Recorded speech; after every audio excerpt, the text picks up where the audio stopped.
Catherine?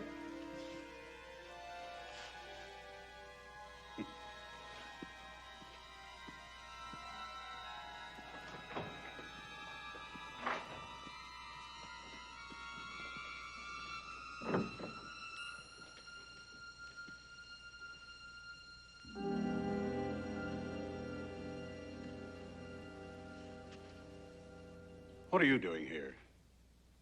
Catherine, call the police. Now get out of this office. I apologize for bringing Arthur. I admit he's something of a cliche, but I wanted to be sure we would have our little talk. We've already had our talk, Poole. The answer is still no. Now get out. I don't understand people like you, Lanier. I offer you a bona fide partnership. And you don't just turn me down, you treat me like some sort of pariah. That's not sociable. What do you think, Arthur? Sit down, Catherine. I regret the use of violence, but on occasion it does serve as an attention getter. You don't scare me, Poole. Arthur, I still don't have his complete attention. I'm a reasonable man, Lanier. I believe in talking things out. Oh, go ahead. Maybe he'll miss. Get your hands off me. Oh, I forgot. The notorious Mr. Poole is now a legitimate businessman and doesn't have a gun. Help him up. Now, wait a minute, McMillan. You're not going to try and make something out of this, are you? I said help him up. Oh.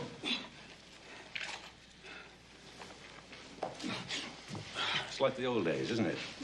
Thought you'd just give him a working over yourself, wouldn't you? It's going to cost you. You've been trying to get me for years, McMillan. You've still got nothing. Mr. Lanier and I were having a business meeting. He slipped and fell. That's all there is to it. Not this time. Mr. Lanier told us about your first meeting. That's why we're here. Now, if I remember my law books, when assault and battery is accompanied by terrorization of another innocent party, the charge becomes assault and battery plus false imprisonment.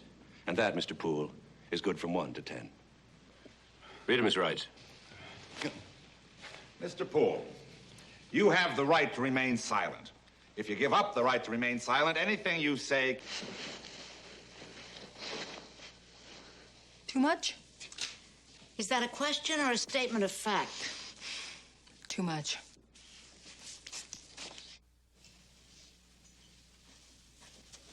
All right, Mildred, are you ready? Too sophisticated? Not if you're meeting a Frenchman for a secret rendezvous, but for meeting a Frenchman at an airport and his wife, who is supposed to be stunning. Yes. And rich. 1 out of 2 ain't bad. What am I gonna wear? Oh.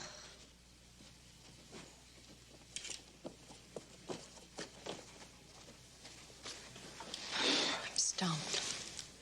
Listen, I don't know what the big deal is. I mean, Jacques Arnaud is just another cop, only with a French accent. He's a dear friend of Max. He just married Maggie Sinclair. You know who she is. I'm looking forward to meeting her. I want to look my best. Well, what about this charming ensemble? Mildred. C'est fantastique. C'est pas trop simple. C'est pas trop sophistiqué. C'est absolument parfait. You Josh. C'est parfait. Oh, and don't worry about the rest of this stuff. I have the whole weekend to put it away. Oh, I gotta call Mac. I don't think he knows we've only got an hour to get to the airport.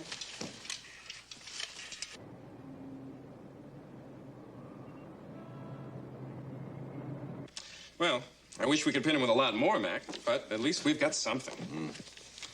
I wouldn't count on the secretary, though. She's scared out of her wits, but I think Lanier will hold up. Certainly got enough protection around him. Yeah, well, you're the key, Mac. Now, Lanier's going to testify because the commissioner of police is going to testify. Excuse me. Yes? Oh, tell her I can't right now. I'm right in the middle of it. Well, it's always important. All right, I'll take it. Yes, Sally, I know what time it is. Yes, Sally, I know he's my friend. Yes, I'm leaving in a few minutes. What?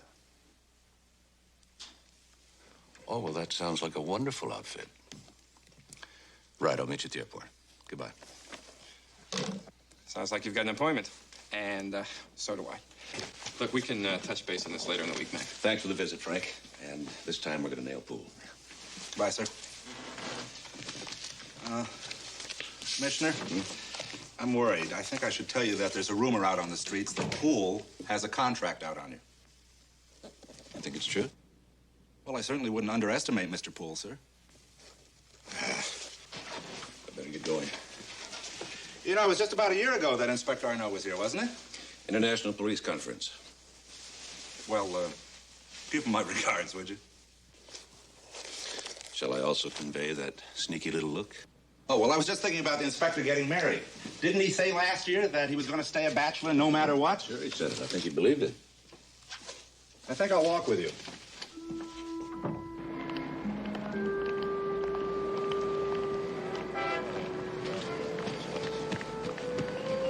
Hey, Sergeant, you got a minute? See you later, sir.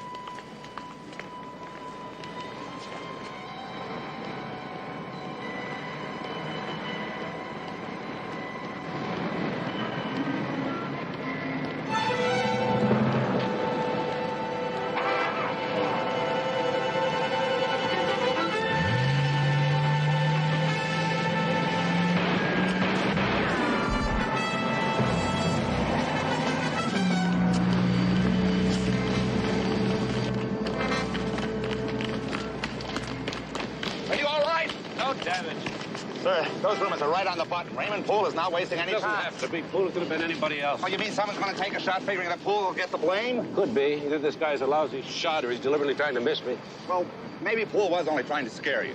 His usual tactic is around a diamond time, isn't it? But if he wants to do more than scare you, sir, the airport's going to be a very good place to try again. If I go to the airport, Poole may try to kill me. But if I don't go to the airport, my wife definitely will.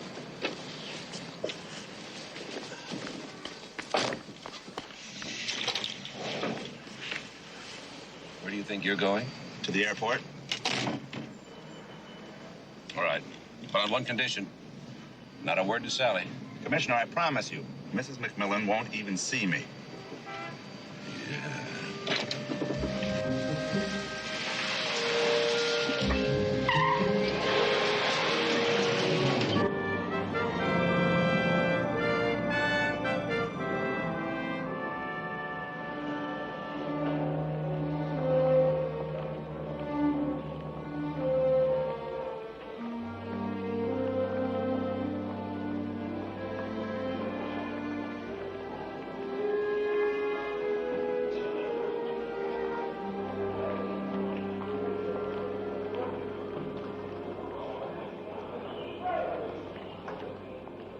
You're late. Where are they? Where's that one? Unless I missed them and they're wandering around somewhere, which is very possible. I don't remember Jacques all that well. You'd have recognized Maggie. Because she starts traffic when she gets off the plane. You know how it is. Beautiful women always go for cops. I think I like that. Hey! You, Sally. Mac, Sally, may I present my wife? How do you do? That word still sounds strange to my tongue. Maggie, Sally. Mag. You know, I think we have the beginnings of a vaudeville team. But of course. Well, what do you really think of this strange mixture? Terrific. Vin ordinaire, le champagne. Oh, no. Well, what the inspector very gallantly neglects to tell you is that I shamelessly pursued him, didn't want to have anything to do with me. And you know why? Because I'm the vin ordinaire in this marriage. Well, we have the same setup. Oh? We do? Where's your luggage? Ah, the porte à gate there.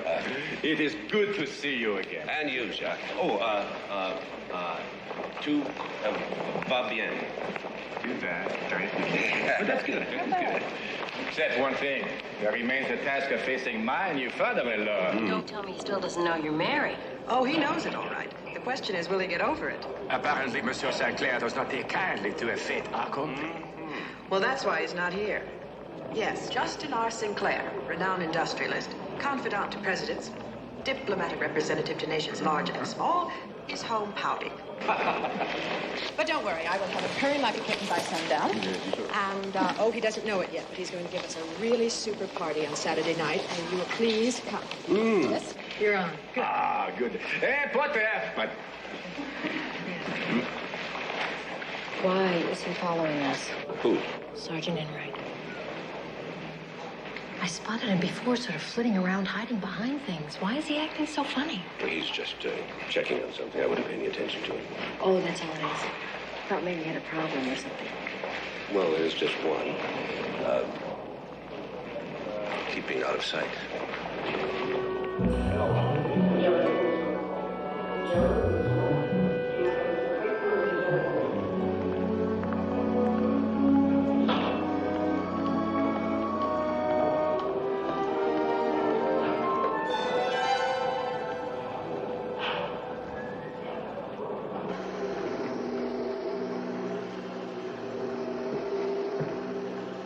Mildred, why now? Woman's work is never done, Commish. Lift your foot. Now the other one. At the same time? Oh, please. Mac, is Justin Sinclair as rich as everybody says he is? Richer. Thank you, Mildred. Here, I'll fix that. Wonder how he and Jacques are getting along. He called me yesterday. Apparently, Sinclair's come up with a couple of suggestions. Like what? For example, tonight's party will be an opportune time for Jacques and Maggie to announce their annulment. What else? Plus a trial separation of 5 years. Come on, we're late. Don't leave on my account. We won't. Mildred, enrich my store of knowledge. Why are you vacuuming at night? I always do my work when the spirit moves me. All creative people are like that. Yeah. Have a nice night, Mildred. Oh, it's going to be sensational. I have 4 more rooms to create.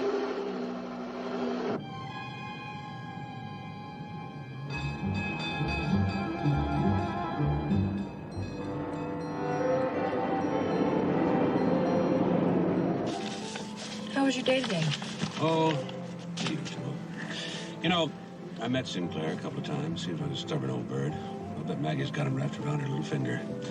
You know, it's really odd, two people like that. Jack and Maggie pairing off. French cop, jet-set heiress. Man. I've always heard that Maggie was rich and spoiled, but you know what? I think she was lost until she met Jack. Mac. On the other hand, Jacques probably was living in a vacuum. Mac. Huh? I know. Well, what? You don't have to throw the paper in the back seat. I know someone tried to kill you. Oh, that. Oh, that. How can you act so casual? He was only trying to scare me. You know, I wish you were in a safer line of business like tax law. Raymond Poole is not entirely stupid. Anything that happens to me would end up in his head, and he knows it. Now, how do you know that he is as logical as you are? He could end up in prison, and I could end up in basic black. Sally, Raymond Poole is extremely logical. Take my word for it.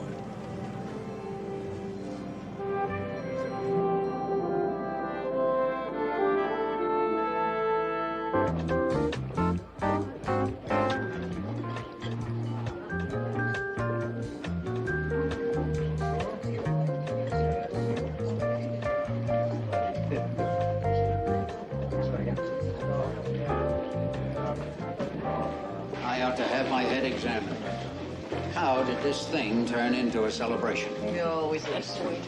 Well, at least he's consistent. Mm-hmm. So's a shark. Well, let's get back to the problem. Jacques, this business of yours, Justin. where does it go? Justin, you promised to give Jacques the night off. I never claimed to keep all my promises, particularly where a man's future is at stake.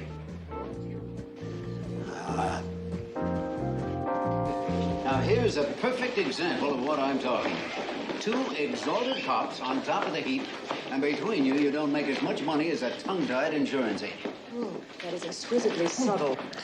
I think, sir, you're underestimating the graft.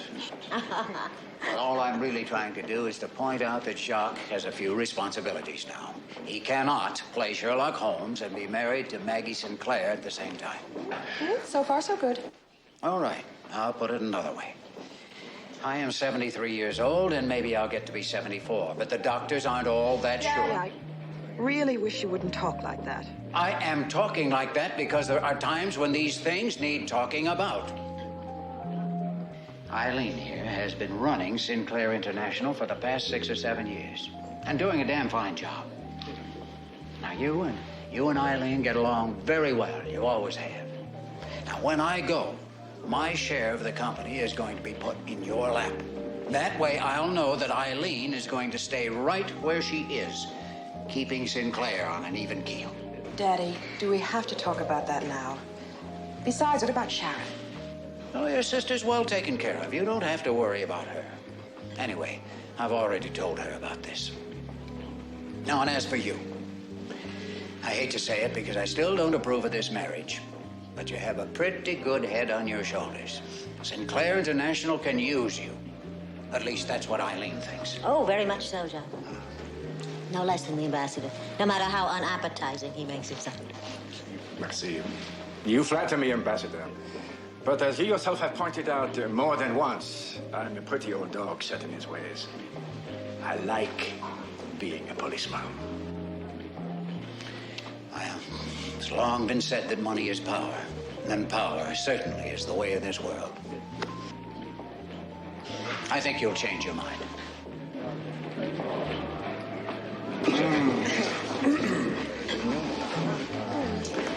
I think we ought to toast to the new majority stockholder of Sinclair International. And to the next tycoon. No way.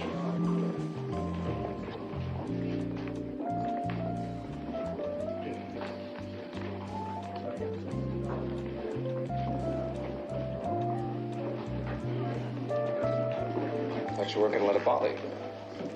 Well, it does bother me. Any way you put it, it's a slap in my face. Sharon, it's your father's stock, and that makes it his decision. Look, you can't really blame him. He's not a well man. He's looking for continuity. Maggie and Eileen are close. And with Eileen running Sinclair International, he's got that continuity. Well, I'd get rid of her in 2 seconds flat. She was nothing when my mother died. It was merely a girl's Friday. Now, Maggie may have been young enough to be fooled by that ingratiating substitute mother act of hers, but not me. She never fooled me.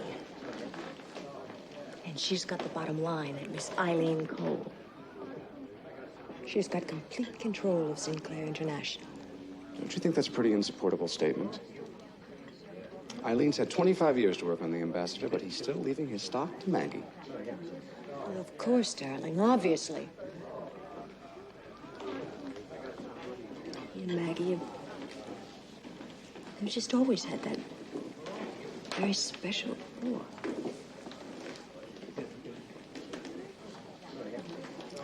And what do you think is going to happen when my father does die? Eileen Cole is going to play her just like a violin. You really do have a flair for the dramatic, Sharon. You see plots and intrigues everywhere. Anyway, what difference does it really make? After all, I'm legal counsel to Sinclair International. You're only one of 50 of them, darling. And you've got enough money for 2 lifetimes. Why don't you sit back and enjoy the one you've got? Confessions of a boneless man? Oh, you don't know what it's like to fight for anything. Oh, yes, I do. I am fighting to keep you. Well, you're losing.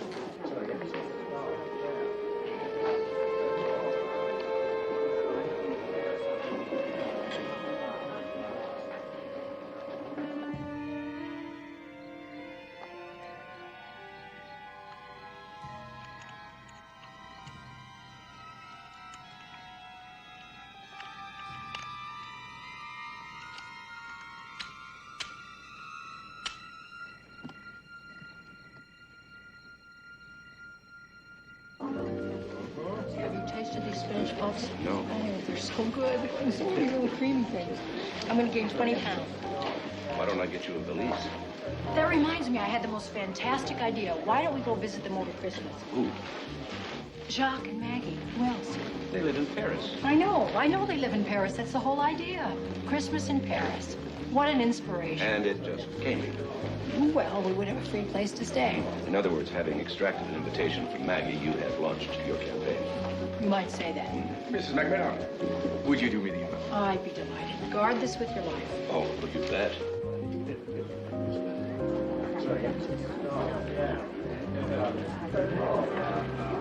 Commissioner, you know him pretty well, don't you? Yes, sir, and if you really want to know, he is corrupt. Virtually an alcoholic, has a sadistic streak a mile long, and he cheats on all of his mistresses. That's not what I'm interested in. I know what you're interested in. You want me to talk to him? Exactly. It won't do you any good. You're sure? I'm sure. probably make a lousy businessman anyway. The worst. I suppose he is a pretty good cut. The best. Do you have the time?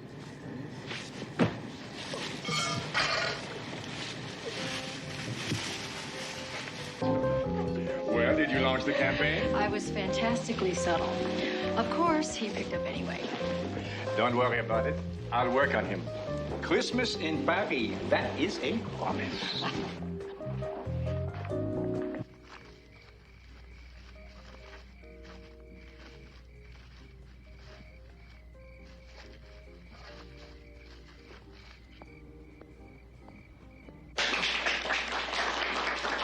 With my plate? I don't know. You don't know? I'm gonna have to start another one. Will you guys excuse me?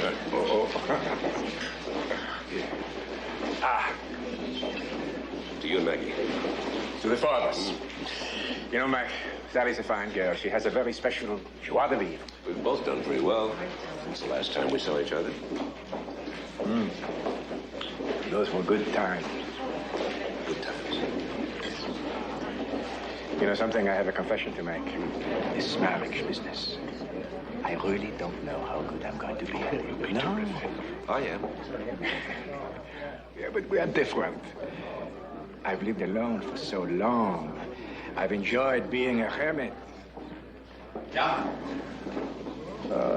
His Majesty beckons. Run. Yes, of course. Commissioner McMillan? Yes? Mrs. Arnold would like you to join her on the terrace. Oh, thank you.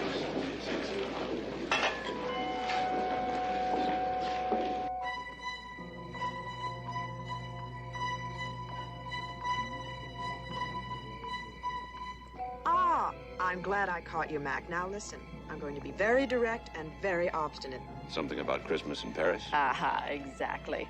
Now look, I've only known Sally for a very brief time, but we're very much alike and we both get what we want. So, what's the point in putting up a fuss? Well, sounds great, Maggie. We'd love to go, but I don't think I can project my schedule this far in advance. You just promise me to plan on it and the rest will take care of itself. Promise? I promise. True.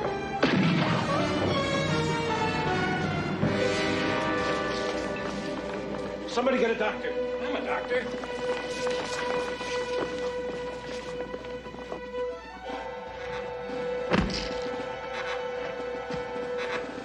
Marion, my bag's in the car. What happened? Maggie?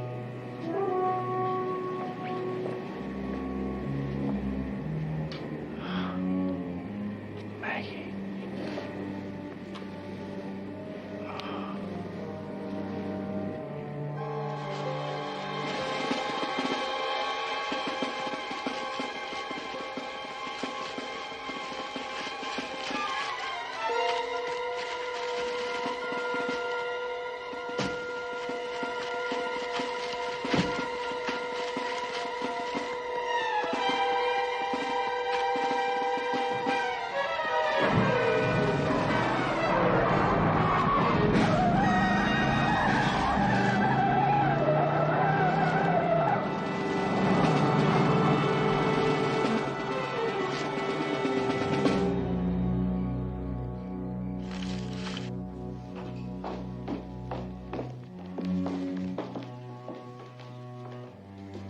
Who's in charge here? I am, sir. There was another waiter here. He's blonde, average build. Where is he?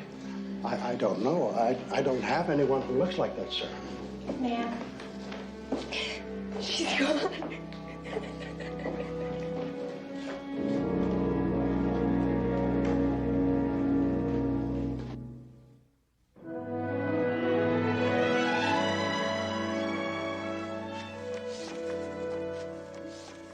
It ought to turn up something. Got copies posted all over town. I want him. Mm-hmm. I want to work on this case, Mike. Jacques, do you think you should get involved in this? I will do whatever is required of me. I hope so. Well, what have you learned about him? Nothing. Posing as a waiter, that's all. There's no question about it. That business of drawing you out onto the terrace was deliberate. I didn't get it at the time, but Maggie wasn't expecting me out there. She said, "I'm glad I caught you, Mac." She wouldn't have said that if she was expecting me. It's quite an operation. One man guides you into the target area, and the other man is waiting. Chances are they got away together. It's my fault. It's not true. I didn't take Raymond Poole seriously enough. Mac, you know as well as I do that in this business, one doesn't jump into bed and hide beneath the covers each time one's life is threatened. It's not your fault. I must be going now. Sally will be along in a minute. Why don't you have dinner with us? No, I'm having dinner with St. Clair. It's a difficult time for him, too. Jacques, it's none of my business, but we all carry our grief differently, but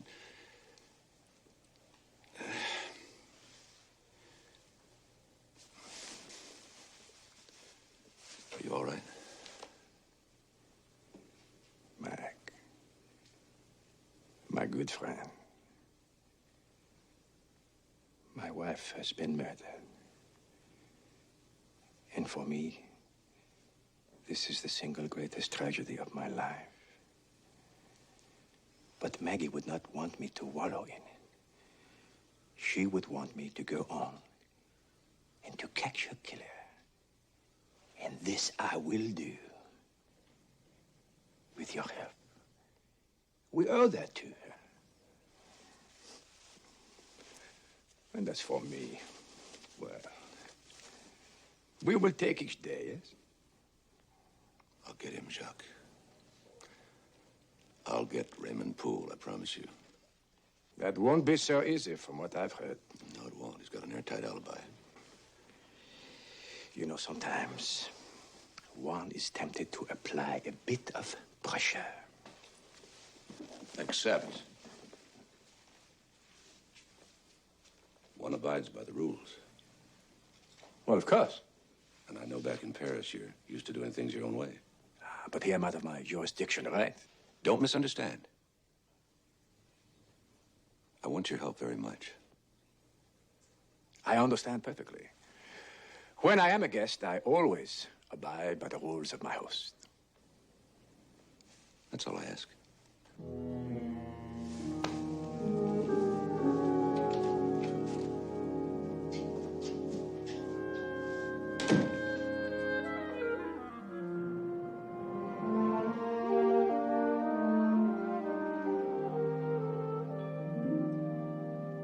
You know, Mac, I can understand why you're worried about Jacques.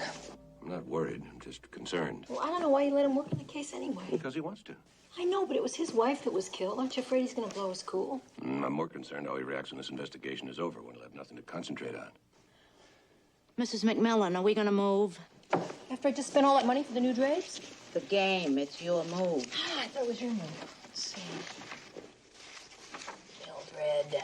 Check. I'll get it. I frankly don't know how he has the nerve to walk the streets anyway. Who?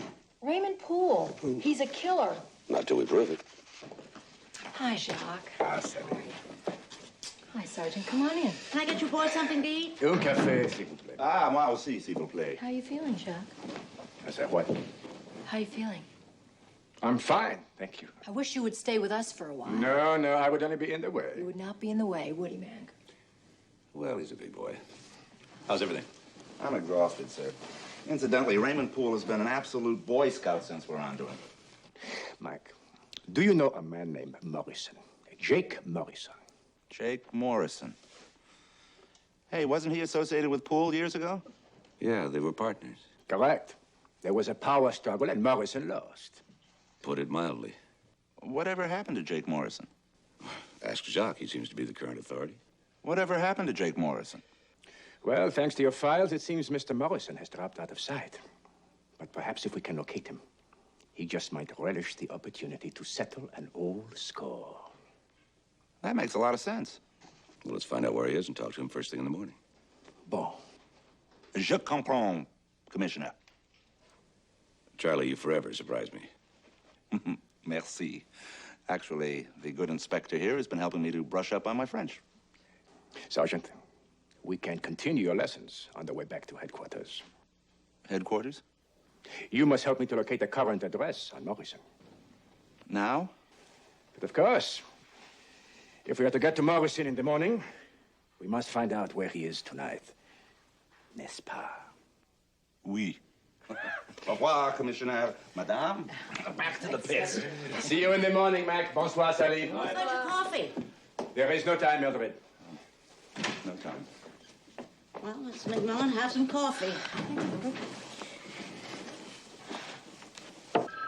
Oh, short people never get a break. Sid. Hello? McMillan, it's been over a week and I haven't seen any results. What kind of incompetent show are you running? Do you want me to put some private detectives on the case? I'm sorry you feel that way, Mr. Ambassador. We're looking for a killer, a very clever one. Takes time. Well, there ought to be some results by now. There will be. I'll make it happen soon, Commissioner, because the next telephone call I make will be to the governor. Not too friendly, I gather. We're up to the ambassador. We'd be in Siberia by now. All right. Play. What is it again you said you could do with the horse? Mildred, that is your knight. Now, he can move any combination of 1, 2, or 2, 1 spaces. I thought that's what you said you do with the little soldiers here. Pawn. That is a pawn. Now, he can advance 1 or he can advance 2 the first time you move him. Except to take an opponent. Except to take an opponent. Then you move diagonally. Oh, yeah, then you move diagonally. I seem to hear an echo. Oh, well, it doesn't matter. I'm just going to move this little fella right here. You can't do that, Mildred. What did I do? Why? You can't move him sideways. I just told you. Commissioner. What are you asking him? You don't... I'm going to bed. Good night. How about a little two-handed poker? Oh, well, now you're talking.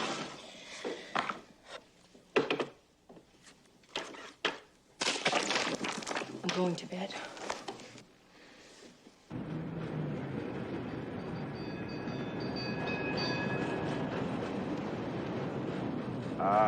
There it is, sir. Where's Jacques? He said he tried to meet us here. You're sure this is the address? Yes, sir. I wrote it down. 1210 Grove Street. Jake Morrison? Well, if it is Jake Morrison, sir, it's quite a come down for a big-time racketeer. Or maybe it's a new and beautiful Jake Morrison, huh?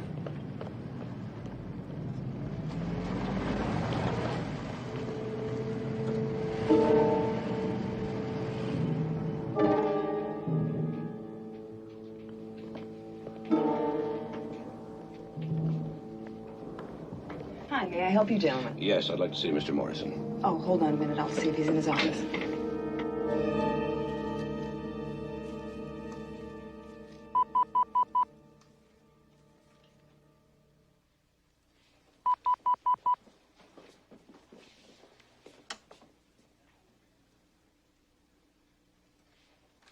McMillan, what the hell does he want? It ain't gonna be a rubdown. Get out of here.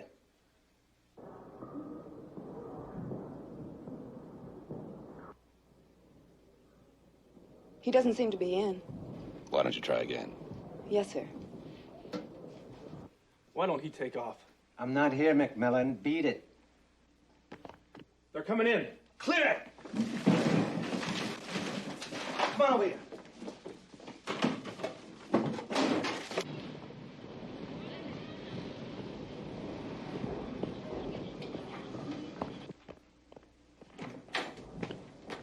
Where's Morrison? Can I help you, fellas? Where's Morrison? Jake, he must have left here about a half an hour ago. About a half a minute Hey, ago. where you going? Morrison ain't here!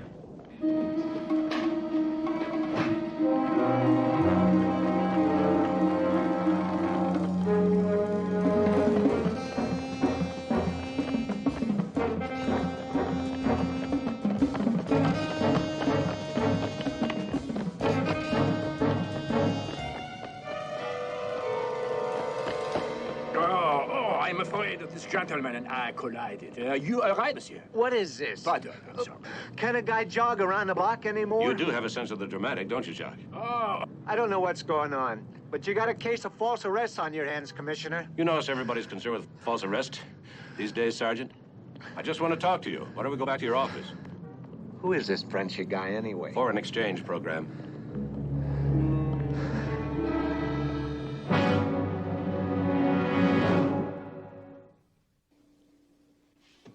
Hitman? What are you talking about, Hitman?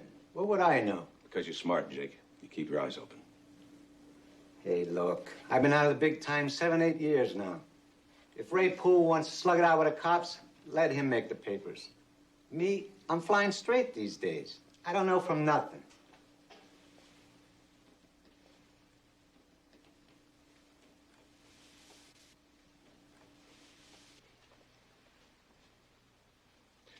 What do you suppose this is, Charlie? Well, sir, if I didn't know that Mr. Morrison was flying straight these days, I'd say it was a betting ticket. Come on. That's a plant, and you guys planted it. Did you plant it, Charlie? No, sir. Jacques? Are the numbers in French? No. It is not mine. Must be yours, Jake. All I know is you hear things on the street. No one's holding you to anything. The word is that Poole brought in this guy from out of town. I think his name is Sable. What else? That's it. Jake, Ray Poole took you over the ropes a couple of years ago. How would you like a chance to get even? Look, I'm not saying I don't hate his guts. But Poole did me a favor, you know.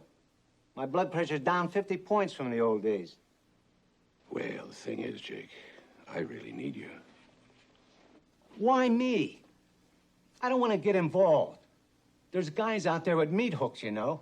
Perhaps Monsieur Morrison would care to explain the betting slip at headquarters, Mike? Oh, we don't want to pressure him, Jacques. Well, all I'm asking is that he keep his ears open, get me a light on Sable.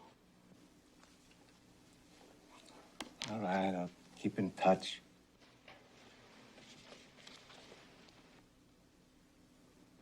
You bet.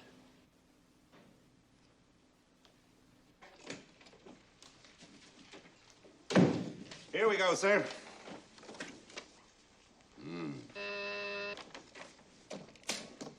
Yes? Send him in. We finally got something on Sable out of Chicago. Full name, Thomas NMI Sable, born in Cleveland, age 30. Record you wouldn't believe, in and out of everything with a wall around it. may I? Yeah. Quite a versatile killer. Knives, guns, explosives, even hit and run. Animal. Is there a photograph? Chicago's trying to dig one up, sir. It should be here no later than tomorrow. Yeah, well, there's nothing more we can do. You coming to dinner, aren't you? No. Huh? I'm going to do better than that. Ha ha ha ha. Sally finally got you. She's a very persuasive woman. You just don't want to miss anything. Well, something like that, yes. You can't come.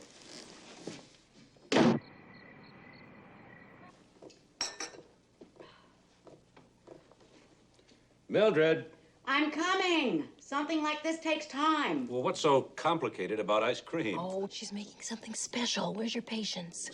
Oh, yeah, something special. The last time I had something special she made, I was on bicarbonate for 2 weeks. I heard that. Okay, 1 week. Well, I don't know whether to serve this or have it bruned. Wow. Incroyable. What is this goo? You know, Commissioner, I hate to say this, but sometimes you have the sophistication of a paw kettle. Mildred, pay no attention to the commissioner. It looks superb. Well, we'll give it the famous taste test. Oh, Mildred, you have done it again. No wonder half the crowned heads of Europe worship at your feet. As I do at yours, talented lady. Now, you see, him I like. Whatever happened to good old ice cream? Mildred's being creative. Then let her vacuum something. This is English trifle, and it's delicious. I know what trifle is. I just didn't recognize it. Paw kettle, I told you. How about a little more for those who appreciate three-star cuisine? Superb, mes absolutement superb. Mademoiselle, may I kiss your hand? Oh, dear. There are rewards in this job. Bon appetit, Inspector. Merci. And bon appetit to almost everyone else. She's fantastic. She is for sale. Excuse me. Hello? Commissioner McMillan? Yes? I wonder if you remember me, Alan Joyce? Yes, of course. Good. My wife and I would like to talk to you.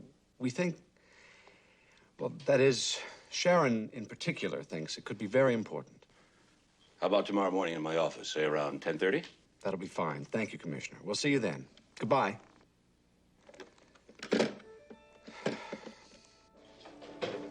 Who was that, man? Nobody. A departmental meeting. Huh. Well, I think I'll try some of this goo. I don't want to hurt your feelings. Too late.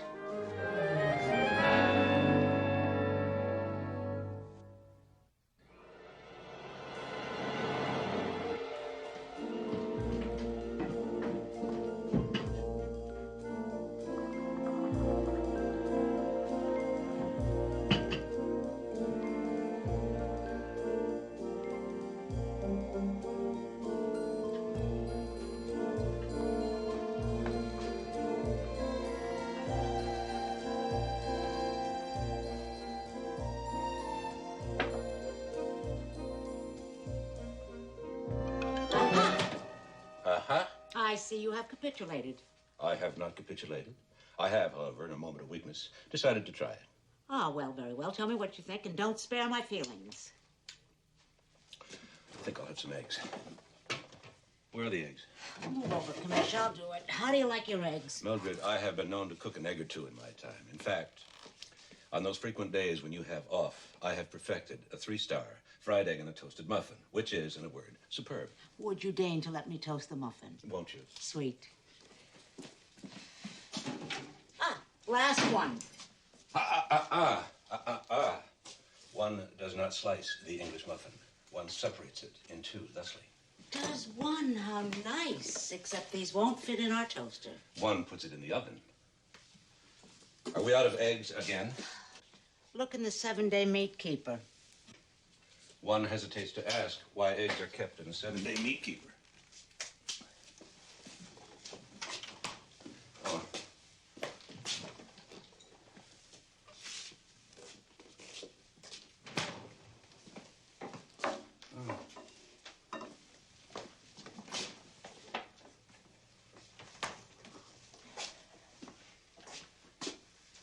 Mildred. Now, let me guess.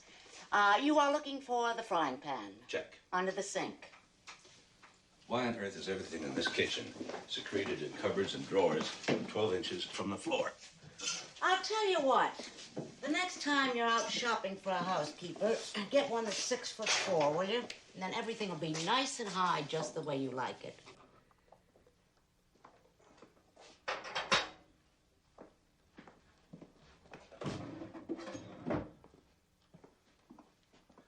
Is Inspector Arnaud up yet? Oh, up and out with crack of dawn. Want to know what he had for breakfast? No. Omelette a la Mildred. You know, he's quite a guy. And I don't say that because he thinks I'm talented, witty, intelligent, and attractive, and appealingly diminutive. But it helps. Oh, it don't hurt.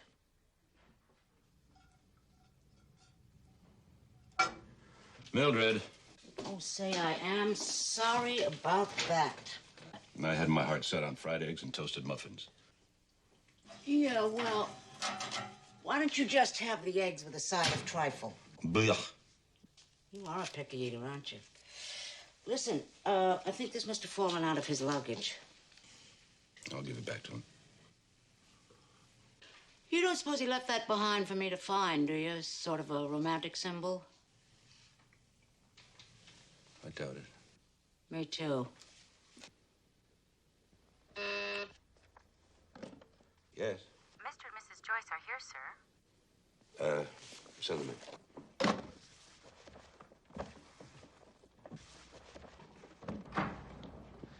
Morning. Good morning. I think you remember Sharon? Yes, nice to see you again. Commissioner? Nice to see you. Thank you. Please sit down. Thank you. Frankly, Commissioner, Sharon's the one who prompted this visit. But I guess you know the Sinclairs are a stubborn bunch. So I've heard. Alan takes most things a bit less seriously than I do, Commissioner. But I think these are well worth you looking into. They're extracts of stock purchases, Commissioner.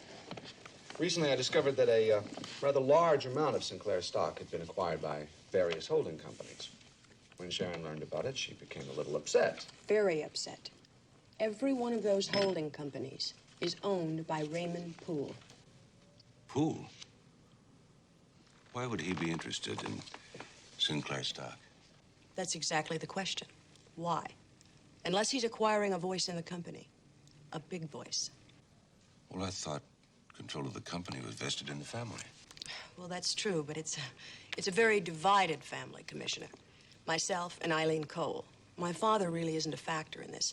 Eileen administers his stock. But with his 20% and Eileen's 8%, Miss Eileen Cole has a great deal of power. Are you trying to tell me that Miss Cole is quietly selling off her father's stock? Of course. The same stock that Raymond Poole is buying up just as fast as it hits the market. Well, I'm a little confused. I mean, what you're telling me is not a police matter. Why don't you talk to your father or Miss Cole? Well, that's what I've been saying right along. I still think that Eileen Cole ought to be given a chance to state her case. I am not interested in what Eileen Cole has to say. I'm sure you understand, Commissioner, that I am not fond of Eileen Cole, but that's not the point. I am convinced that she is no less responsible for Maggie's death than Raymond Poole. That's a very strong accusation. Not really. Not if Eileen Cole and Raymond Poole are conspiring to take over the company. You see my point, Commissioner?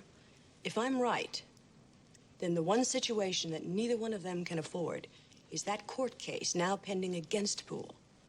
And you know why? Because in the course of the trial, Poole's stock purchases are bound to come out.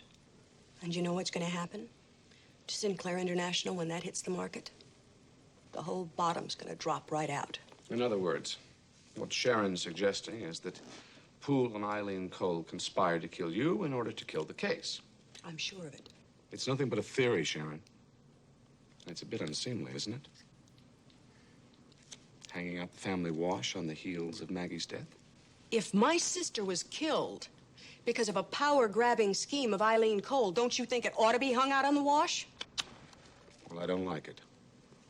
No, of course not. You don't like anything that disturbs your status quo. I'm quite sure the commissioner isn't interested in our bickering, Sharon. No. But I'm sure he's interested in justice. Commissioner, there is nothing that I can do with that information. If I go to my father, well, he'll just think I'm acting out of spite and listen to anything that Eileen Cole tells him. And if I go to her, well, she'll just give me a twisted story and then go and cry on my father's shoulder. Commissioner, I'm asking you for your help.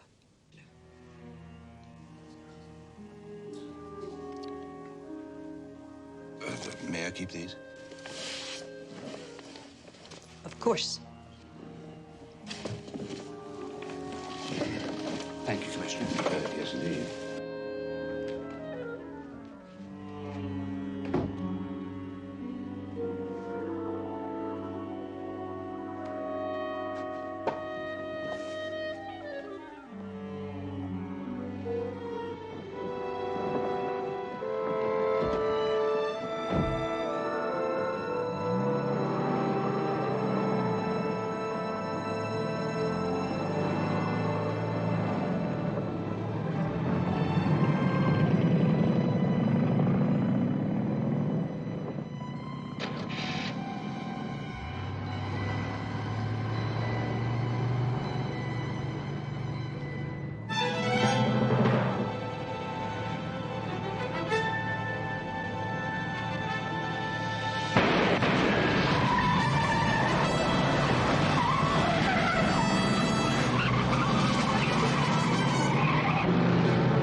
Let me see your license. Oh, it's you, sir.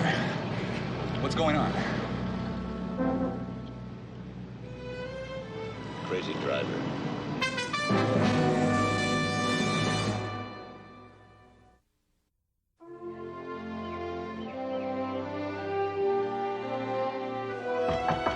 Yes. Ambassador, Well, I'd like to talk to you. unless you can show some progress, there's nothing to talk about. You shouldn't be up, Jason. Perhaps I've come at the wrong time. Nothing wrong with right now, nothing wrong with me. Well, you're not going to prove anything by standing out. The doctor wants you off your feet. What can he be expected to say? He's paid to make mountains out of molehills. Oh, don't worry about me. This is just one of those little scares that God likes to throw at 73-year-old men. What did you want to see me about, Commissioner? Well, actually, I wanted to talk to you both. What do you know about Raymond Poole? Well, I know he's the lowest form of reptile on this earth. Are you aware that he's been buying up Sinclair stock? Poole? Well, there's no way of controlling the sale of common stock. Now, I'm sure you're aware of that, Commissioner. Frankly, it's been suggested to me that he's been buying family-owned stock. That's a lie! A lie! Do you hear me? Anyone.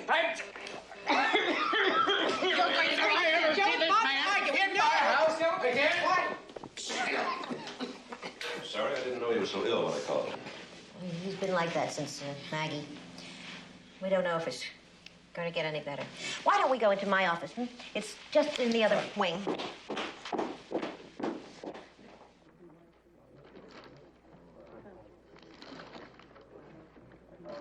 Impressive. It's an unlikely place to headquarter a company. But the ambassador likes to know it's close. Even though he rarely visits this part of the house.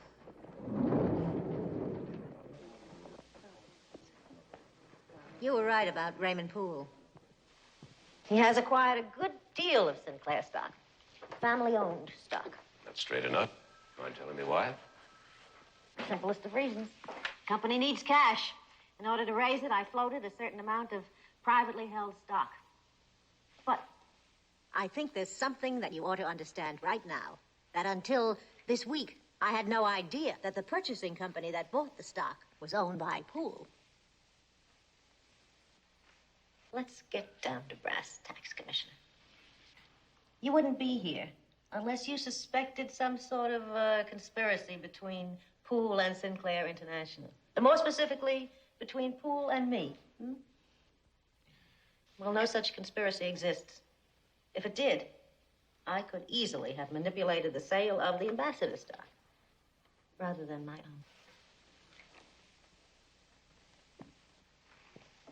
The money paid for the stock has been turned over as a personal loan from me. As for Raymond Poole, well, he seems to be investing pretty heavily in the market these days. He's simply happened to invest in Sinclair International. That's all there is to that. I'll say one thing, Miss Cole. If you were planning on taking over the company, this would be a pretty poor way to go about it. Commissioner, there's nothing in this world that I would do to hurt Justin Sinclair. We've had a long and unique association. It's coming to an end. When he goes, I'm going to make Sharon Joyce very happy. I'm going to leave without a word. She did come to you, didn't she?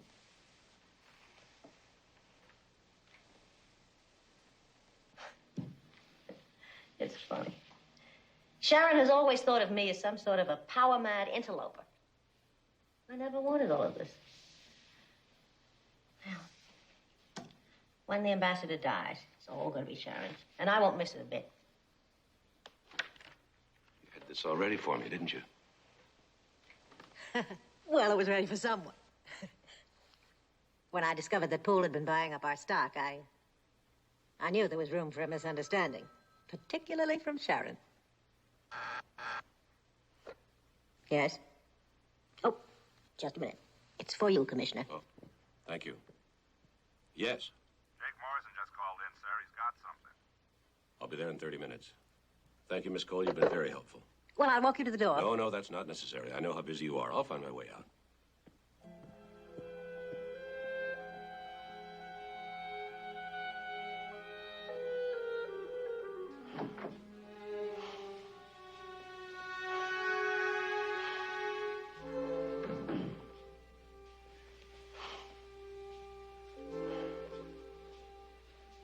How you feeling? Never mind me. Has McMillan gone? He just left. I think you're being a little hard on him, Justin. He's doing his job. Accusing us of being in cahoots with Raymond Poole? You call that doing his job? Oh, it's all been taken care of.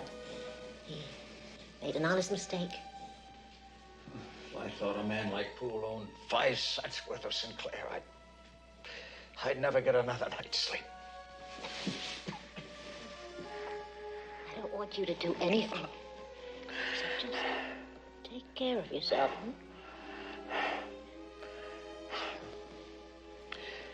Oh, they haven't been all bad, have they? 15 years.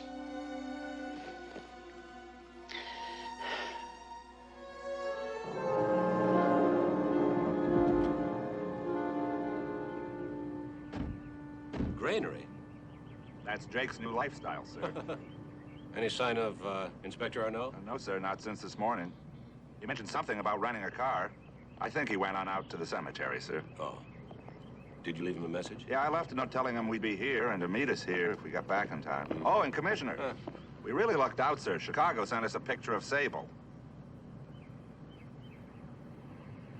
Aha. Good.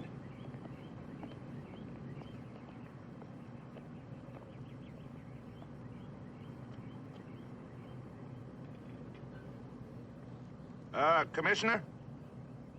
Here. Ah, thank you.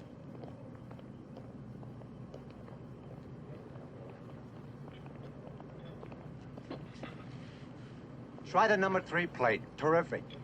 Natural. Everything natural. A healthy body and a healthy mind. You know what I mean? You're a model of self-improvement, Jake. It's all part of the spiritual thing. Everything clean, wholesome. Too bad they didn't serve that back in reform school.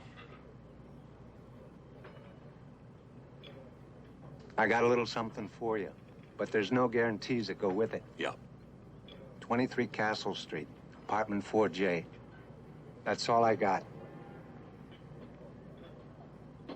That's all you got? That's all I got. We'll see you again, Jake. Do me a favor, huh? Don't make it too quick.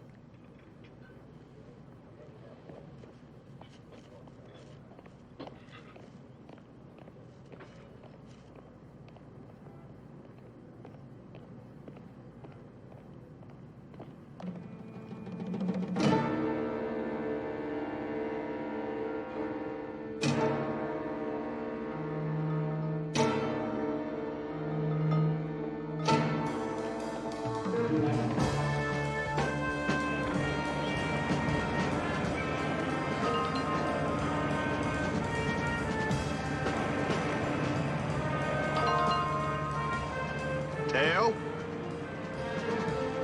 Let's find out.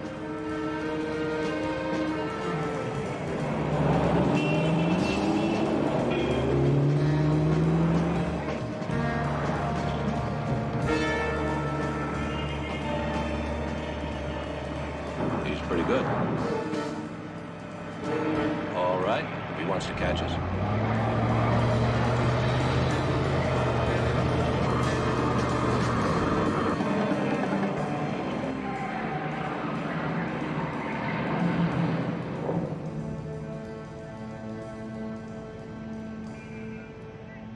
Maybe he lost us. Either that or he's pretty smart. One way or another, we can't sit around here all day.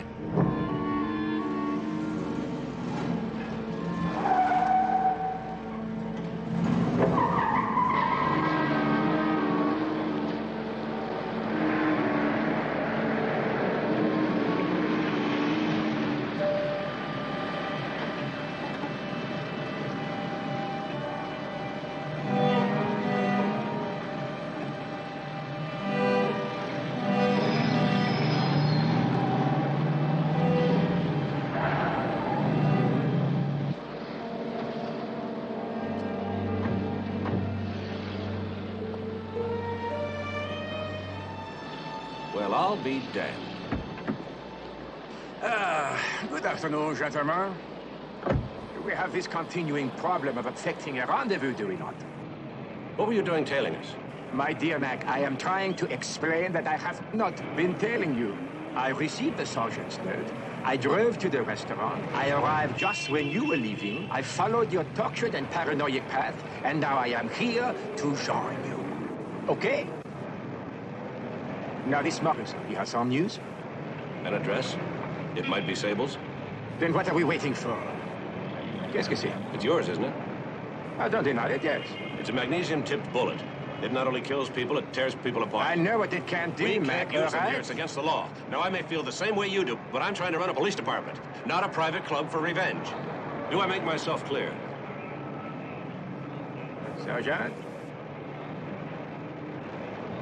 Could you check the clip for me, if you please?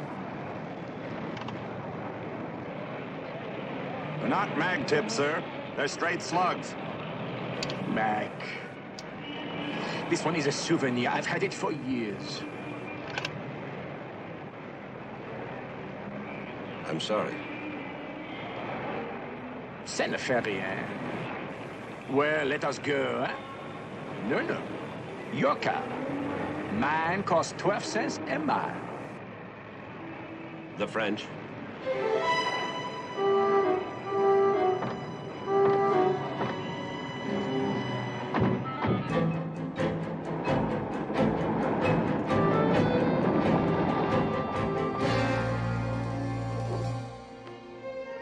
Charlie, cover the rear. We'll go in through the front.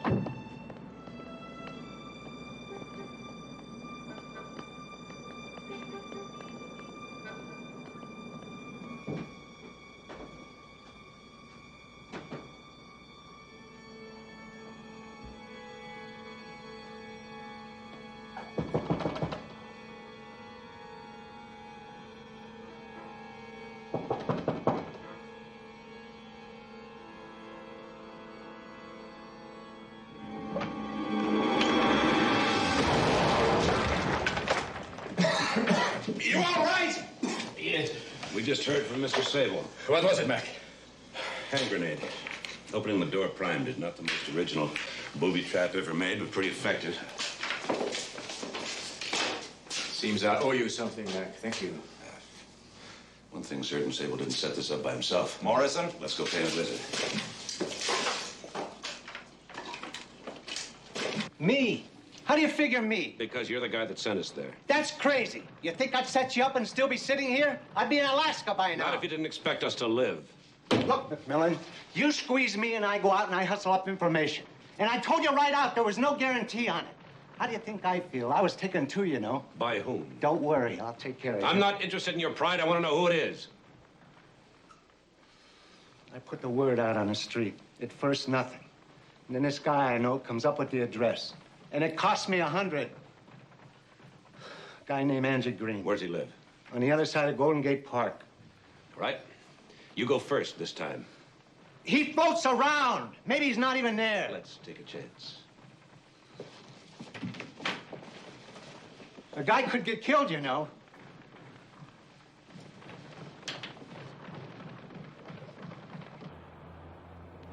Thing I can't figure out is this guy's been solid. He comes to you with something and you go with it. I know Angie Green. He served 2 times for burglary. He's a runner, a dealer, a pimp, you name it. In other words, a quality citizen. Just the kind you can depend on.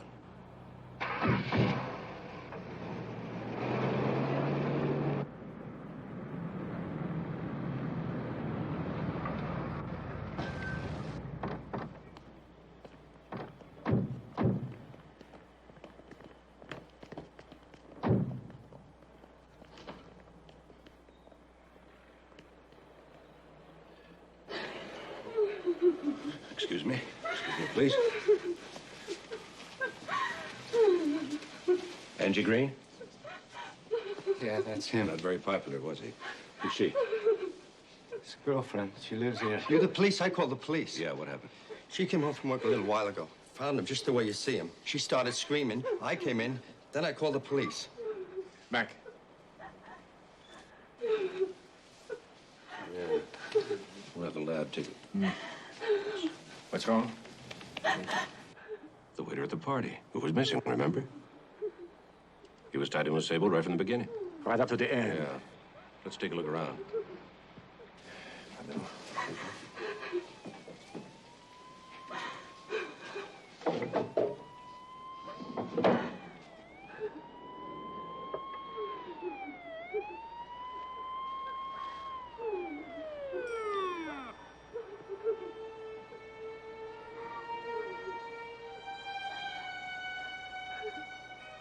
Jack?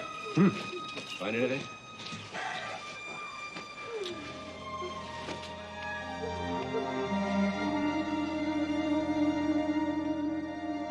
McMillan, you find yourself another seeing-eye dog. This guy Sable's a maniac, and maybe he ain't too happy with me. You know what I mean? He won't hurt you. You don't know enough. Yeah? I don't see it in writing. So if you want to lock me up, that's okay. Otherwise, I'm getting out of this place for a while. All right, you can go.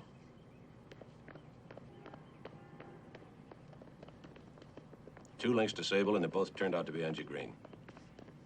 Now he's dead. Back where we started. Yeah. We have nothing. Let's go back to the office. No, you go ahead, Mac. I have the rental car to pick up, and perhaps I'll walk for a while.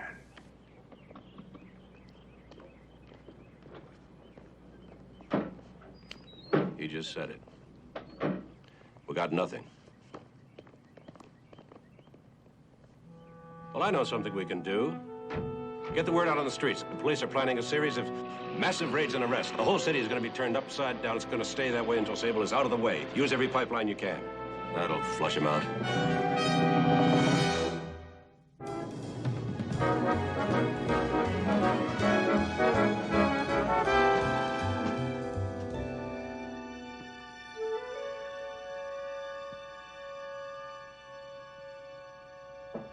Yeah? Commissioner? I put the word out on the street, sir. Within an hour, any punk willing to sell a rumor for $10 will be spreading the word that Sable is a very hot ticket. Good. Maybe we'll get lucky for a change. Yeah, maybe. Anything from the lab on Angie Green? Well, we don't have a detailed analysis yet, but the preliminary report isn't terrific either. Whoever killed Angie Green knew exactly what he was doing.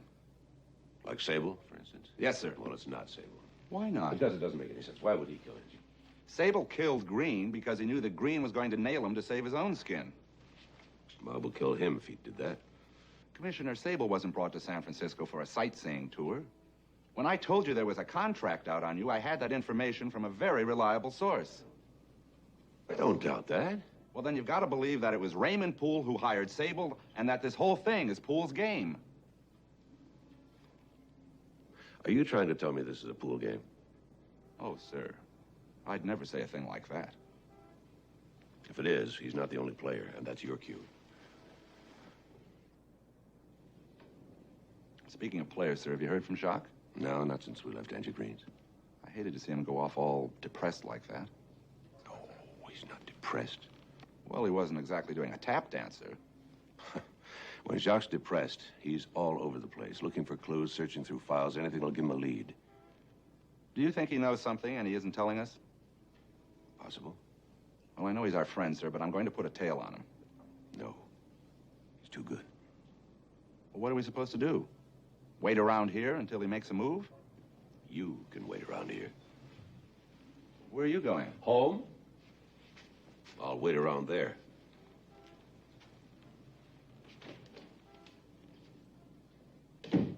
Pool game?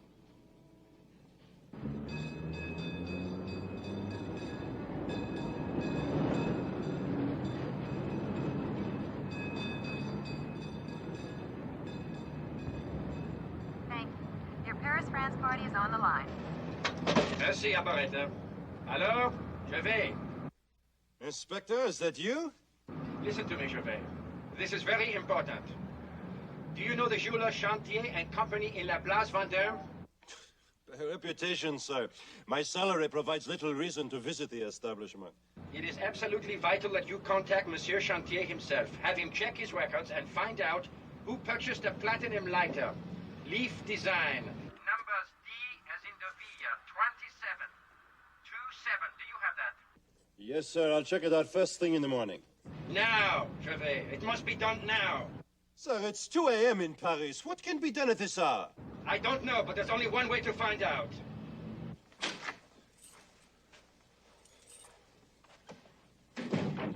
Hi. Hi. You're early. Uh-oh. Looks like I'm in for a long, moody evening. What happened? We were close to something. Really close. Now I'm back to square one. Well, shoot. Where's Jacques? Well, he ought to be along in a minute. You know, you were right. He is amazing. I can't believe the way he's taking everything so well. I don't know. He's too quiet. He defers to my authority. He's always there. He's not like him. I'm afraid that he'll go off like a time bomb once all this is settled. He's a pro. You told me that yourself. The shock is beginning to wear off. He's getting, I don't know what it is, angry. I don't know. It scares me. I'm beat. You want a drink? Yes. Triple martini. What's for dinner? Funny you should ask about dinner, Commissioner. It's only 5 o'clock. Go get the drink. What's so funny about that? Well, last night I said, Mildred, lift these people on wings of your culinary genius. And what was the result? A 3-star trifle. I know. Crowned heads of Europe and all that. But tonight I didn't have the call. You didn't have the call? I didn't make dinner. No dinner. Well, of course there's dinner. It ought to be here any minute. You're not going to say... Fender's Fish and Chips. She said it anyway. Fender's Fish and Chips.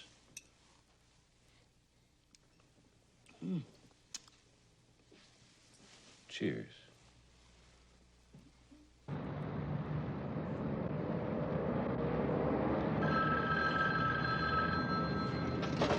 Hello.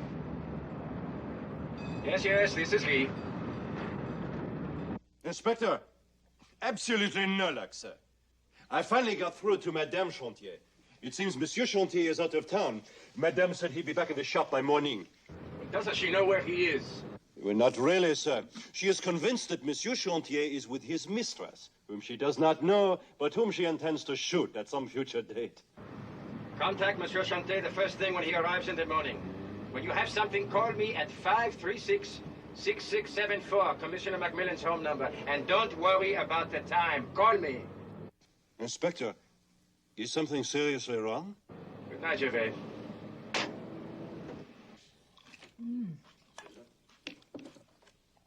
Is it that bad? It's not that good. You should have stuck with a salad like me. What'd you expect for $5? For $5, even ptomaine would be chewable. Okay, I'll get something to wash it down. I'll get. Hello? Who is this? It's for you. Who is it? Mac and Sable. Sable. Yes? Ah, my name's Sable. You want to make a deal, McMillan? When? Why not now? Right, Pier 31. Got it. What did he say? Wants to meet me, make a deal. Well, you're not thinking of doing it. Mac, it's crazy to think about that. Sable is the killer. It's just about dark outside. He's setting up a trap. Oh, he knows I'm not stupid enough to walk into a trap. A man like Sable exists in the darkness, yet he telephones me for a meeting in the daylight. Why? Because he's thinking that you'll be thinking the way you're thinking. That's why he's going to catch you off your guard. No, the pressure's too strong. So much so he's willing to expose himself to make a deal. You're not going to go there alone. No, call Enright. Have him meet me at Pier 31. Aren't you forgetting something? What? Your black mask and silver bullets. Well, I thought I'd leave him at home since my horse is in the shop. Come on, I'm serious, Mac. Why would you go alone when you've got the whole San Francisco police force to help you? He'll come on too strong. We'll scare him off.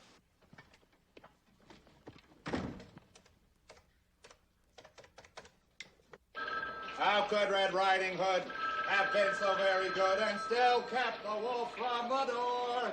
Father and mother, she had none. So where in the world did the money come from? Pray let me ask it, who filled her basket? The story books never tell. Bum, bum, bum. They say that she was the nicest of girls. Bum, bum, bum, bum. Come on, Sergeant.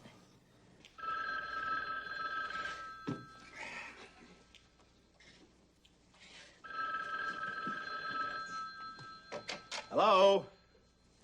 Hello? Jacques, I'm so glad glad you're back. What happened? Listen, Sable called. He wanted to make a deal. Mac went to meet him. Tell me where. You'll never find it alone. I'll take you there. I better try Sergeant Enright one more time before we go.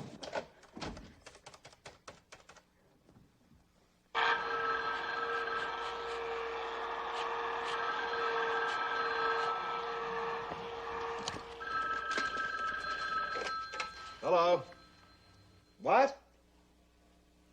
Yeah, I got it. I'll be right there, Mrs. McMillan.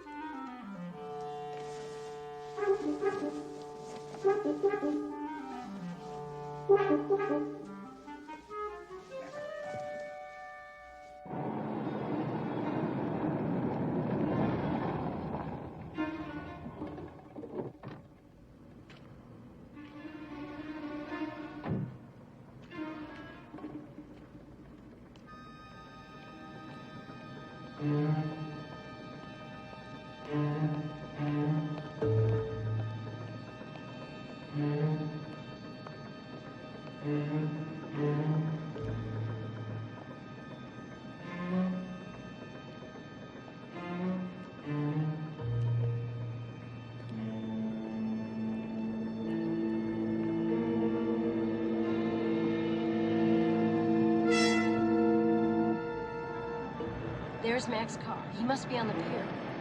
Sally, I want you to leave. Oh, no. No way. Please keep out of sight and lock the car.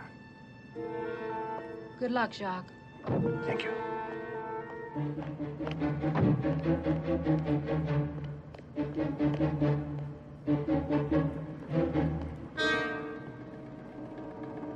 Hey, Mac! Look out!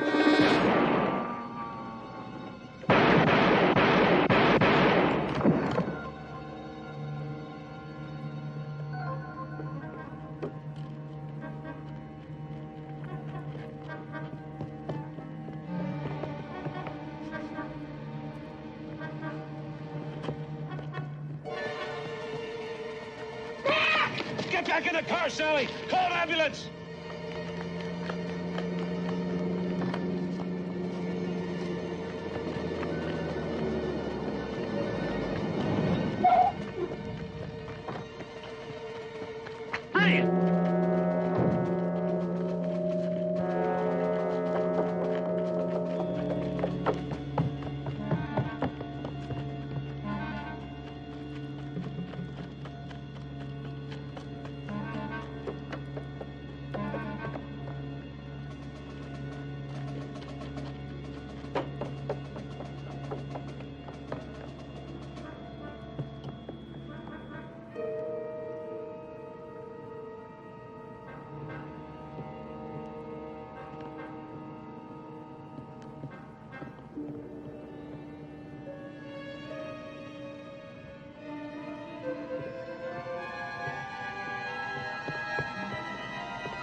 Drop it! Commissioner, Mrs. McMillan said that she and Inspector Arnaud were on their way here. Where are they, sir? She's back at Pier 31. She's all right, but Sable here just shot the inspector. Wait a minute, I didn't shoot anybody. You got it all wrong. I saw it. You didn't see anything. I'm telling you, I waited in my car outside the pier till maybe 5 minutes ago, just in case you had an army crawling around the place. Finally, I go onto the barge by that big crane. First thing I hear, somebody's blasting away. What do you expect me to do? I go back to my car. Next thing I know, you're on my back. Commissioner, this gun hasn't been fired. Sure. That's what I'm trying to tell you. I didn't hit anybody back there. I'm telling you, I didn't hit Angie Green either. I didn't hit Sinclair's daughter. Somebody is running around this town with a hot gun. They're throwing it on my head. I suppose you didn't know anything about a contract on me. Oh, yeah, sure, I knew about that. Poole brought me in on it, but not as a hit. I was just supposed to make you a little nervous. Okay, you did your job. You made me nervous. Now, why this setup? Huh. Because the man wanted another push. And when the man wants another push, you do what the man wants. You know what I mean, Commissioner? You know what I mean. Cuff him.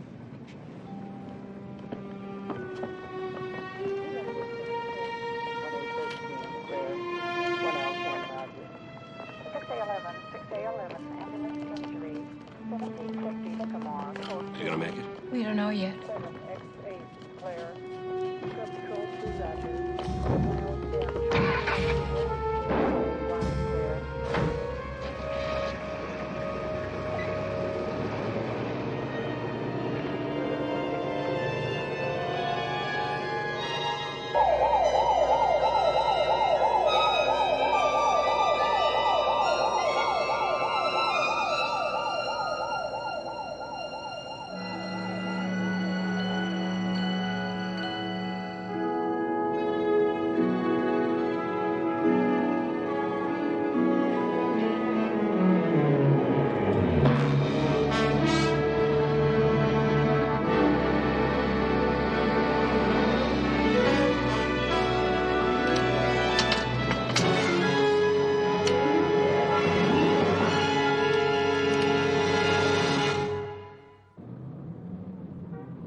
Intensive care.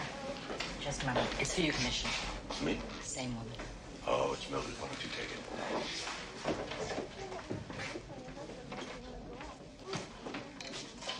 Hi, Mildred.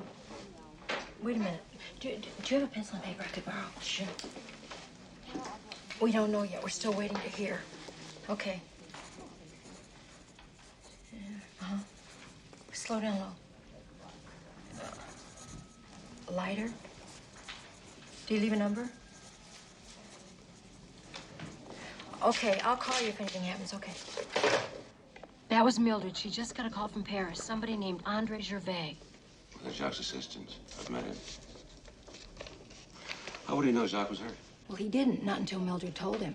Now, the way Mildred explains it, Gervais was returning Jacques' call. Jacques had asked him to check on something, a lighter. He said it was very important. A lighter? A platinum lighter. Now, he described it to him. He told him to go to an exclusive jeweler's in Paris and check it out. He did. Now he's got the information, but he doesn't know what to do with it because Jacques can't talk to him. He thought maybe you might be able to help him. I have no idea. Whatever it is, it has to do with Maggie's murder. Well, I think Jacques has stumbled onto something. Maybe it has to do with... Did Gervais leave a number? Yeah, Elise 9333. Nurse, may I make a phone call, please? Yes, of course. Operator, yes, I'd like to make a call to Paris, please. Elise 9333. Person to Mr. Andre Gervais. Yes, this is a police emergency. This is Commissioner McMillan calling. I'd like the call charged to my office, extension 4321. Remember this a minute. Nurse, may I see Inspector Arnaud's personal effects, please?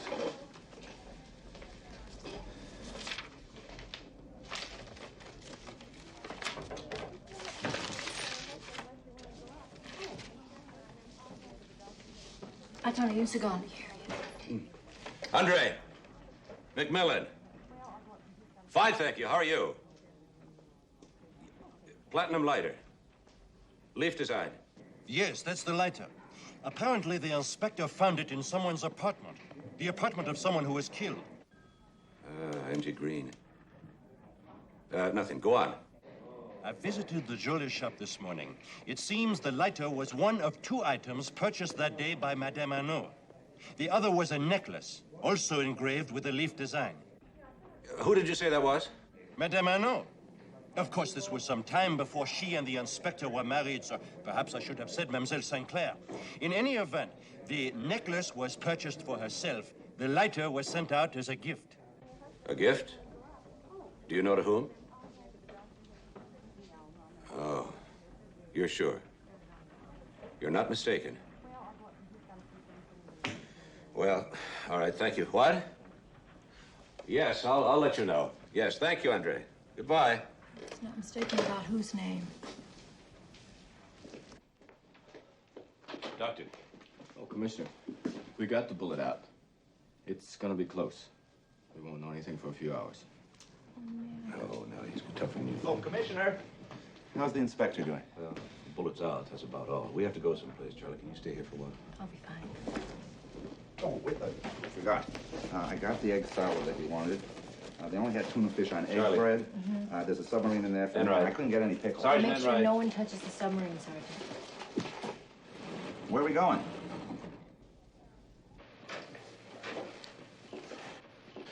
Ambassador, sorry to bother you again.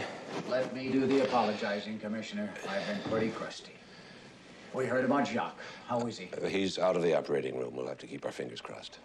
When does it stop? Are we destroying whole families these days? Ambassador, we're starting to get some of the answers, but a lot of what we don't know revolves around this lighter. Some time ago, Maggie bought this lighter in Paris. Do you recognize it? Of course. She sent it to me for my birthday. Must have been 2 or 3 years ago. What is it? I don't understand. Maggie's murderer had an accomplice. The accomplice ended up with that lighter. How did he get it? I didn't keep it. The doctor ordered me to stop smoking, so I gave it away.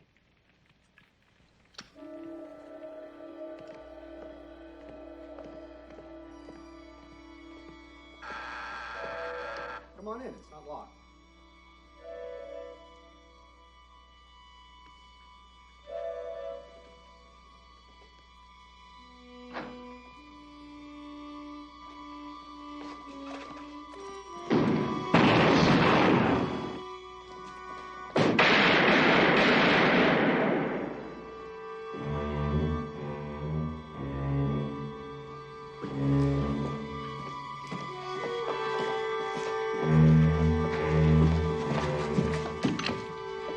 All right, come in here.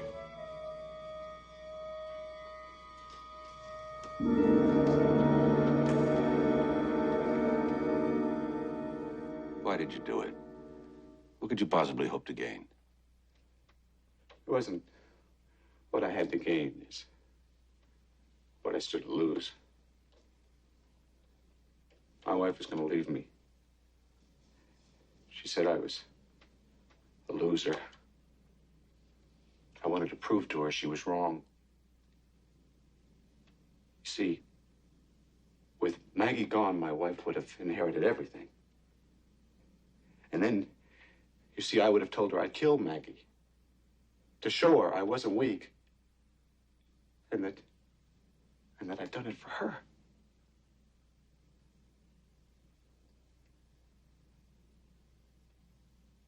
You do see, don't you, Commissioner? I only did it for my wife. She was right. You are a loser.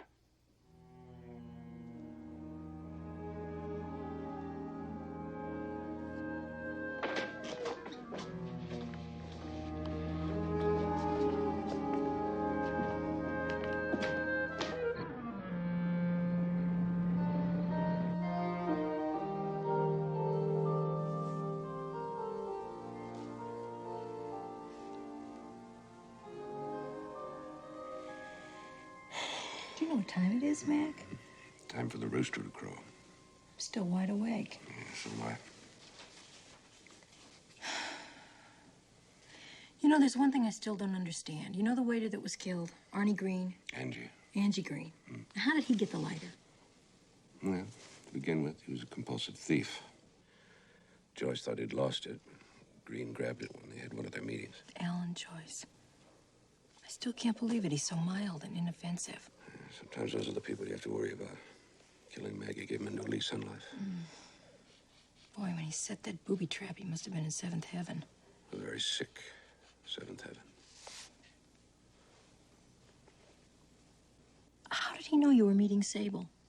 You know, if Jacques hadn't shown up when he did, you would have been Alan Joyce's third victim. And Sable would have been blamed again. I think it was merely a lot of pressure building up. Thought it was time to get rid of me. What's going to happen to Poole? For one thing, he's got an indictment in the works, plus a new star witness to testify. Sable. Yes. Yes, the hospital. We'll be right there.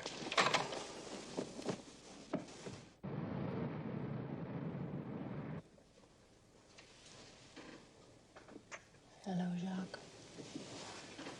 Oh, Sally.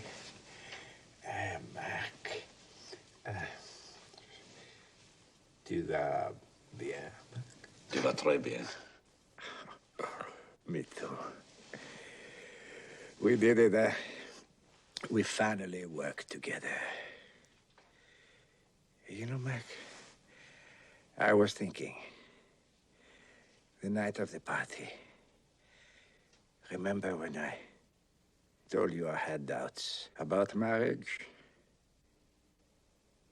You were right. Would have worked out fine. That's it, Commissioner. I shouldn't have let you in. Listen, Mildred sends her love, and she says you better hurry up and get better because she's working on a 5-star menu. Oh, good. She can make up for Fender's fish and chips. Well, you're not invited.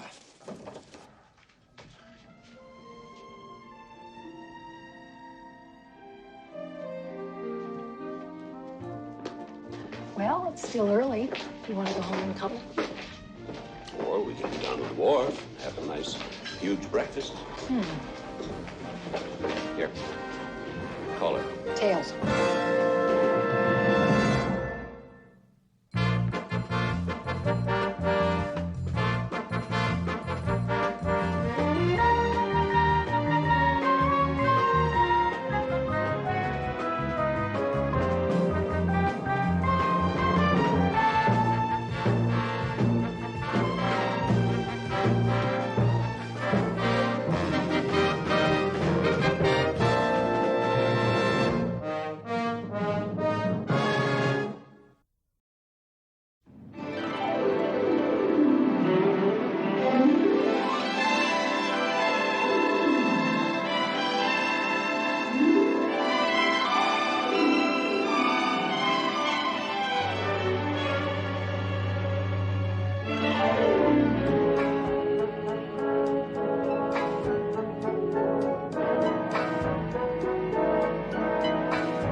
And I thought you decided at dinner that you finally didn't want to sell the house. I did at dinner.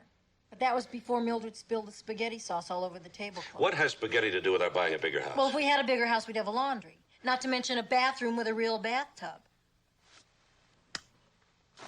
What do you call that porcelain thing we have in there? Mac, I can't even stretch out in that. My knees stick up out of the water. Bathing in the sink again. Huh? I'm serious. Where are you going? I'm hungry. You wouldn't be hungry if you'd eaten your spaghetti. How could I with it all over the tablecloth? Where's my bathrobe?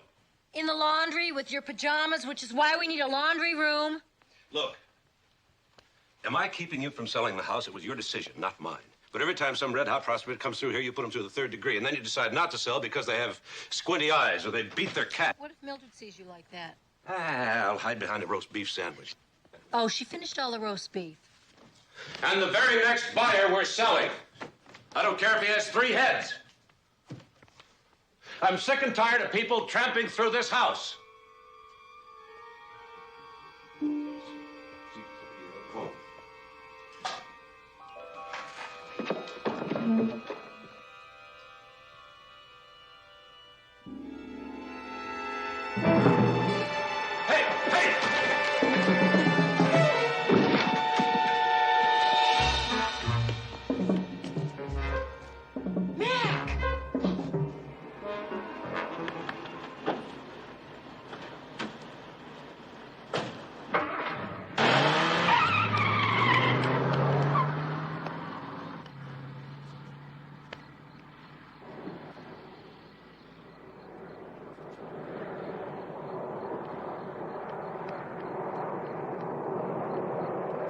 Officer, go after that car. That man broke into my house. On a panty raid, are we? That man broke into my house. All right, next to the car. Oh, Come on. you know, right up here. Commissioner McMillan. There, listen to this. This joker says he's the police commissioner. Take it easy. He is.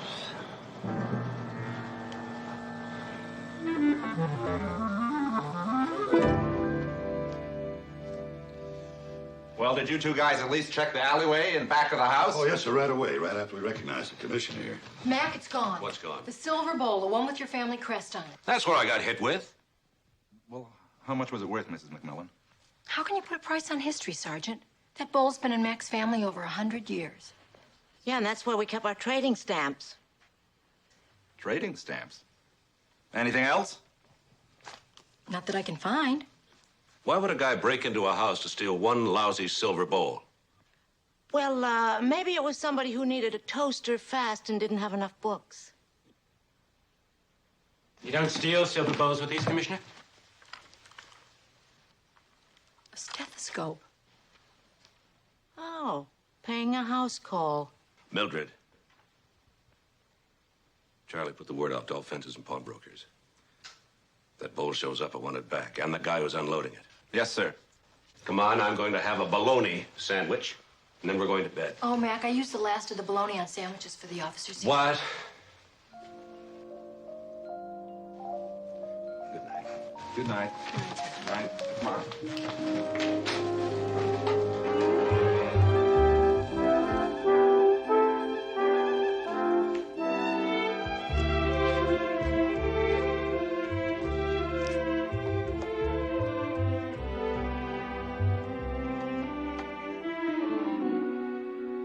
Certainly won't miss it there. I hope you got him something nice. Oh, I did. Great. Morning. Morning. Late. What a night. Happy birthday to you. You remember? Yes. Thank you. You didn't think I'd forget, did you? What's this? 3 guesses. Open it. You know what they say. Good things come in long, skinny packages. A tie. Yeah, and see, it has tiny little golfers on it. Golfers? Oh, yes. Tiny little golfers. Look at that. Do you really like it, Mac? I love it. I think it's wonderful. Well, I know it's not much, but remember, you made me promise not to spend a lot this year. No, I think it's perfect. Well, if you don't like it, we can always take it back and exchange it. No. I like this one. There was a terrific one with little basketball players on... I like this one. Aren't you going to wear it? Yes, I'm going to wear it. Great. All right. Hi, everyone. Morning. Hi, Sergeant. Be right with you. Well, I gotta go. I'll see you later. Okay. Mac, listen, we're going to do something really fantastic this weekend to celebrate your birthday. But Jenny Lassiter and her husband had a terrible fight this morning, and she called me. He left her. She's all upset, and she asked me, would I please come over tonight, have a cup of coffee, sit around and talk with her? And I said, okay. Is that all right? Sure. Go ahead. Mildred's going to leave some meatloaf in the fridge for you. Meatloaf. I hate to rush you, sir, but we're on a pretty hectic schedule. By the way, I've already put word out on the street about your silver bowl. Good. Hey, is that a new tie, sir? Uh-huh. Very nice. What are those tiny little things? Golfers. Oh. Very sporty. Yeah. Well, I'll be home early. Have a nice day. Bye-bye. And Mac, Hmm. happy birthday. Thank you. Is it your birthday? All day. Well, you gotta let me buy you lunch. 2 martinis. Oh, I thought they'd never leave. Mildred, you almost blew it with that tie. Mac hates golf. I tried to get one with tiny little criminals on it, but they were all out. You think he suspects Mildred? No, not a chance. That touch about the Lassiters was a stroke of genius. No, he really did walk out on it. I think that's the caterer. Start blowing. Hi, Demetrius. We waited until he left, Mrs. McMillan. Oh, good thinking. This is Katina, my assistant. How do you do? So, if you will show us to the kitchen. Yes, well, Mildred, could you show them to the kitchen? Because I've got to get dressed. Yeah, right. The kitchen is right this way. Oh, any kitchen would be graced by such a charming presence as yours, my dear woman. Oh, really? What'd you say your name was? Demetrios Anapopoulos. Ah, a Greek. Since the day I was born. I was engaged to a Greek man once. Oh, is that so? And what happened? He left me for a taller person. He was not in Greek.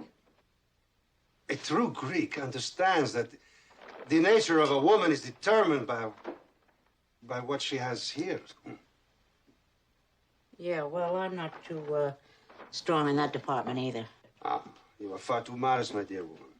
You possess an infinity of charms. You're pretty good in the charm department yourself, Mr. Demetrios. Demetrius. You can call me Mildred. We will undoubtedly be working in close harmony together. First names are so much nicer. I didn't catch your name, honey. Katina. I am also Greek. Beware of Greeks bearing gifts. Well, I have to get back to the balloon, so if you need anything, just holler.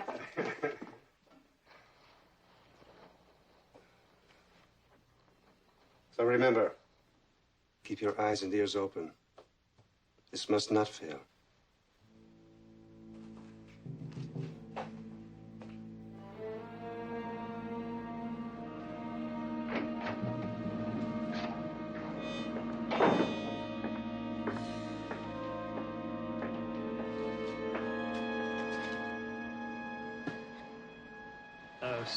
Just a second. Wait your turn. There isn't anybody here but me. What do you want? Well, I want to hunt this thing. What do you think? What do you think? How much do you want? It's a very valuable piece. Uh-huh. Well, look, let me place a call to one of my experts in the field. That way I can give you a fair price for it.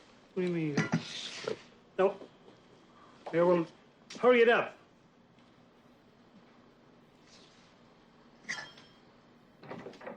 Commissioner?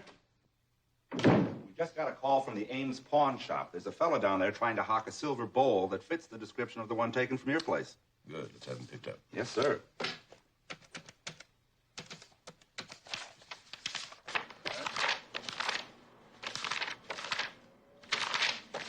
Well, it's got to be here someplace. Maybe we ought to forget it. I'll go someplace else. No, don't do that. It's got to be here. Look, all I want is $50 for this thing. I mean, what's all the hassle about? Now, look, Mr. This could be a very valuable piece, and I'd hate to not give you what it's worth. I'll go someplace else.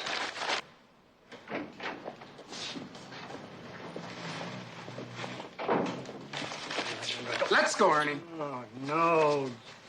The feet! Hey! Right. I hope your business falls off. Yes.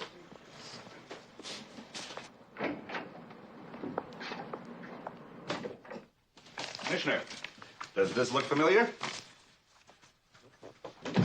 Yeah, that's it. Ernie, I'm really disappointed in you. Oh, look, Commissioner, how was I to know that bowl belonged to you?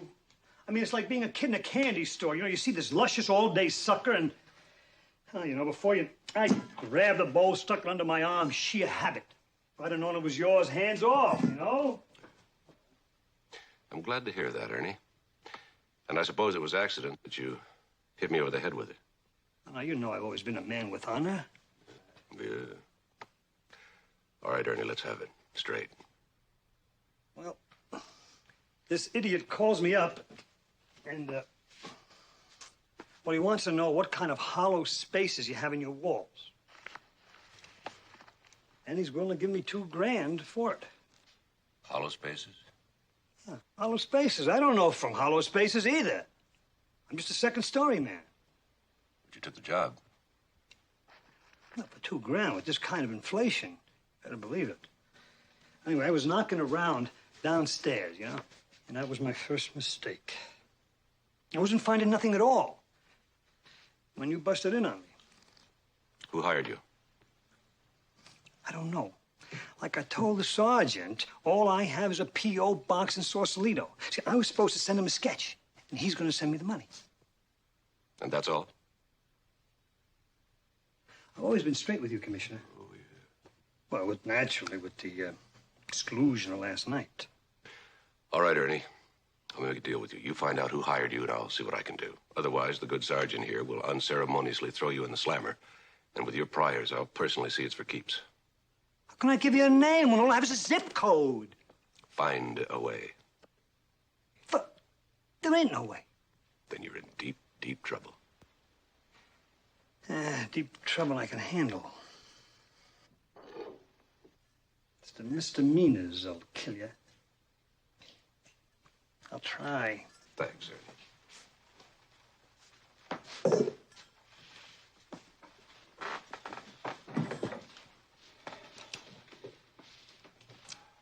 Put a stake on an appeal box. Yes, sir. Hollow walls and hallowed halls. What's that, sir? Oh, yeah. It's an old Scottish limerick. Look, you should have told me I was busted in the police commissioner's house. I know, but $2 grand ain't enough to pay for the kind of trauma I just went through. And now I gotta come up with a name. Or else I'll be making license plates for the next couple of years. Look, you and I, we better meet. At my place, 11 o'clock tonight. Listen, you yo-yo, you show up tonight, or else! I lost my dime. Should be a law against that.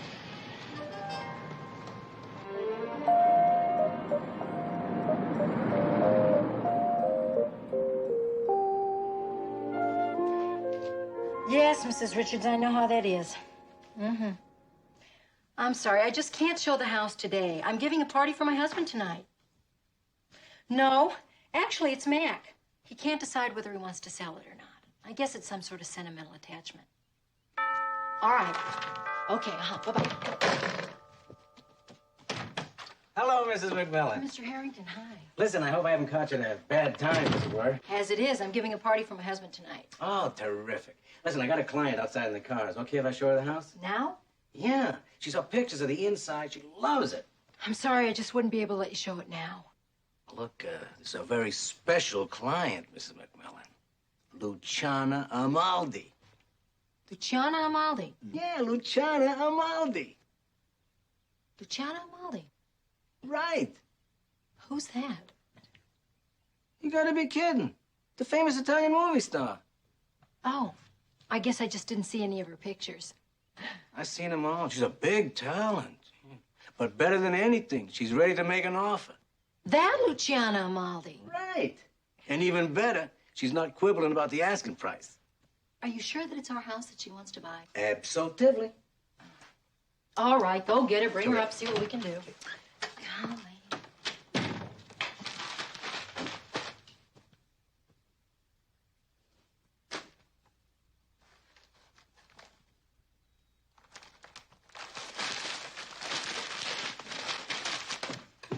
Mildred, Mr. Harrington's bringing up a big movie star to see the house. Oh, of course. Well, that explains it. That's why you're throwing up papers all around. Uh-huh. What movie star? Luciana Amaldi. Who? She's big, very big in Italy. Yeah, so why does she want this house? Mildred, she's in love with her. Mildred, I want you to be very frank. Don't conceal anything. Tell her how you hate the kitchen. Hey, the kitchen's okay. What's the matter with Well, it? tell her about the teeny little cupboards, the dinky little windows that you can't see out of, 37 steps down to empty the garbage, which sometimes they don't even collect. So? Mildred! I thought you wanted to sell Mildred, I do want to sell the house. the Why do you think I have it on the market? I've had it on the market for 14 weeks. McMillan? Hi.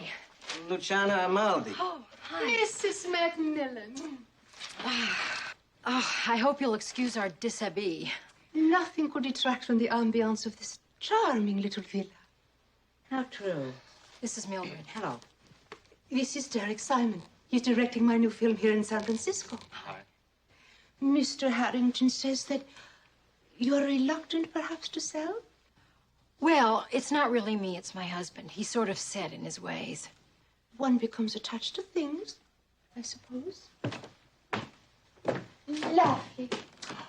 Preciosa. Mrs. McMillan, you decorated this all by yourself. Yes, I did. Charming, charming. You know, my husband and I have lived here almost since the day we were married. Derek and I hope to be married, too. Oh, be sort of like a honeymoon house. I hope so. If Derek is not too obstinate. bathroom. How fantastically convenient. Only Americans would think of having a bathroom right off the living room. Isn't that marvelous, Daddy? Well, Miss Amaldi, I guess you'd probably like to see the kitchen. It's this way. Yes, I'll show you the dinky cupboards and cheesy windows. You'll love them.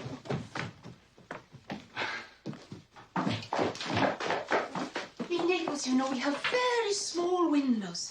I'm crazy, I guess, but I adore them. Like small picture frames. A canvas. Smaller than life. I smell something. Dinner. That's the trouble. Whenever you cook in this house, it smells for hours. But that's wonderful. A house should smell. It gives warmth, personality. It's lovely. I love it, my love. Say yes. Well, you haven't even seen the upstairs. Oh, I've seen enough. It's perfect. Sure, she loved it from the pictures I showed her. Look, we got the deposit check already. Not that we're trying to rush you. Well, I'd have to talk with my husband first. Why don't you call him right now? Oh, that wouldn't be possible because he's very busy. He has a lot of meetings today. Then why don't we take you both to dinner someplace this evening? Terrific. No, we're having a party for him tonight. It's his birthday. Oh!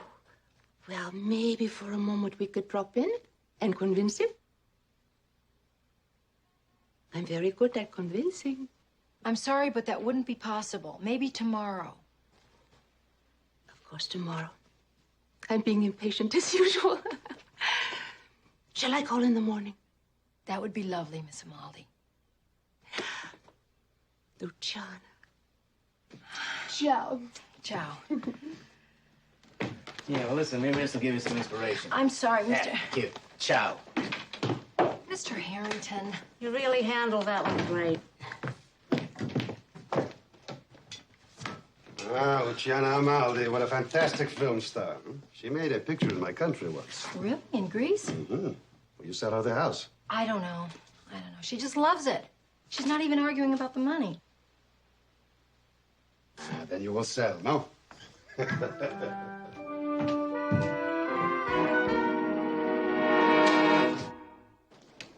Ah, Commissioner. You ready to push off? I guess so. Why are you feeling so blue? Oh, I don't know. Just a little down. Hey, it's your birthday. I know. No, I mean, that's why you're feeling blue. You see, birthdays, sir, have a great emotional impact. I mean, we tell everyone not to make a great big thing out of it, and then when they don't, it's very depressing. It's very perceptive. Thank you, sir. When's your birthday? December. I'm a Sagittarius. What day? Well, if I tell you, sir, you write it down and make a big thing out of it. You see, you do it too. Oh. Yeah, well, I guess everybody does. Well, I'll tell you the truth. When you get to be my age, it's nothing to make a fuss over. By the way, what age is that, sir? The age of enlightenment. Oh. Take me home. Yes, sir. How about stopping for a couple of beers on the way? No, Sally might be waiting.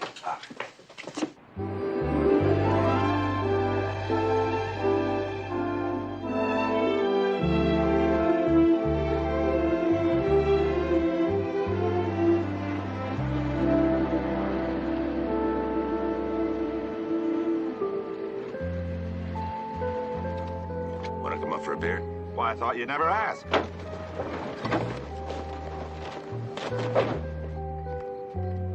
Looks like Mrs. McMillan isn't home yet. No, I guess not.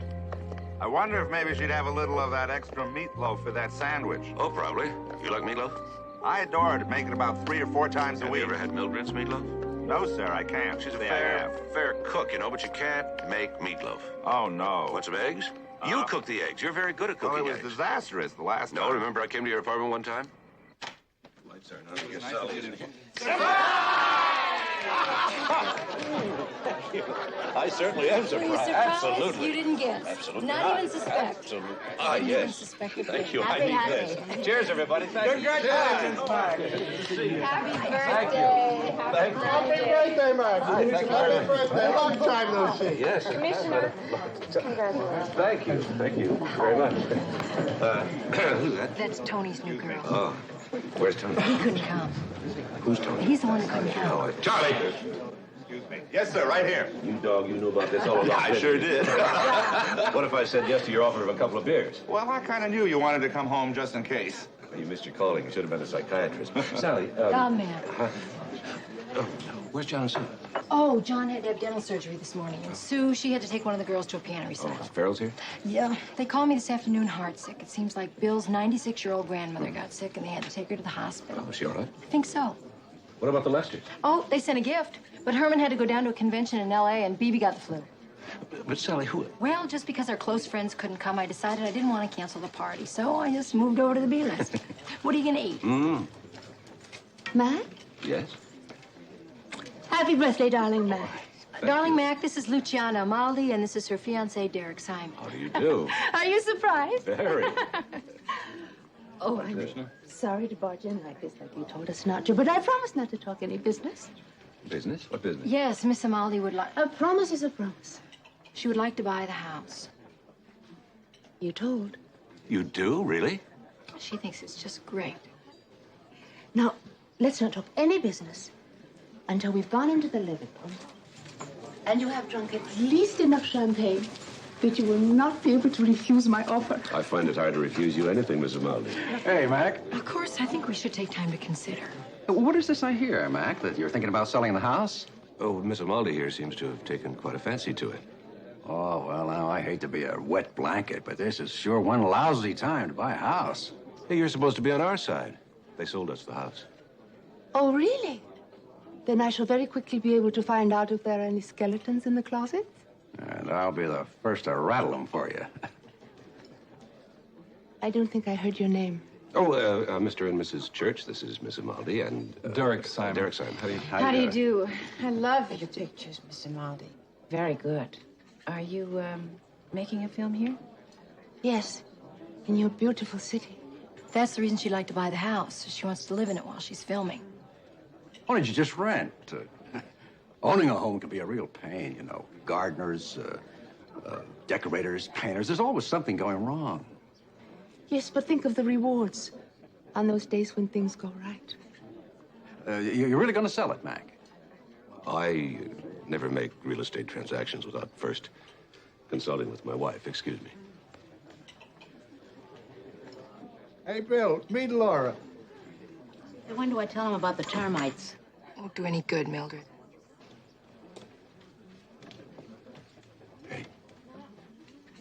You don't want to sell the house, do you? Neither do I.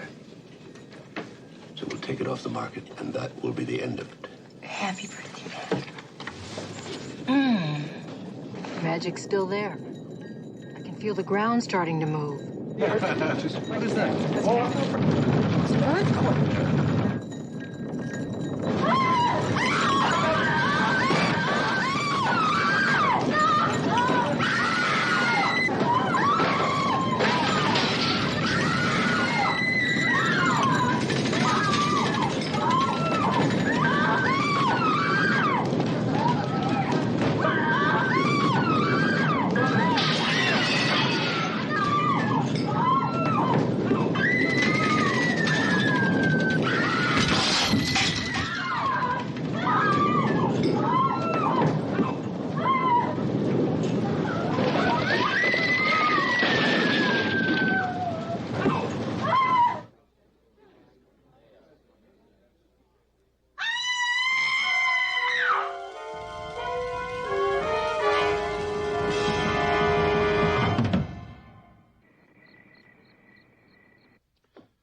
Glad the lines are okay.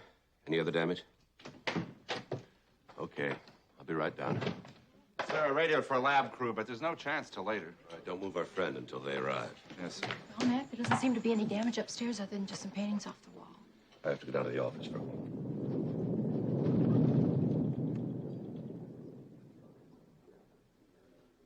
Don't worry. The worst is over. And right here, I'll stay with you. Oh, remember what happened the last time. See? I love you. Mr. Church, you were the previous owner of this house, isn't that right?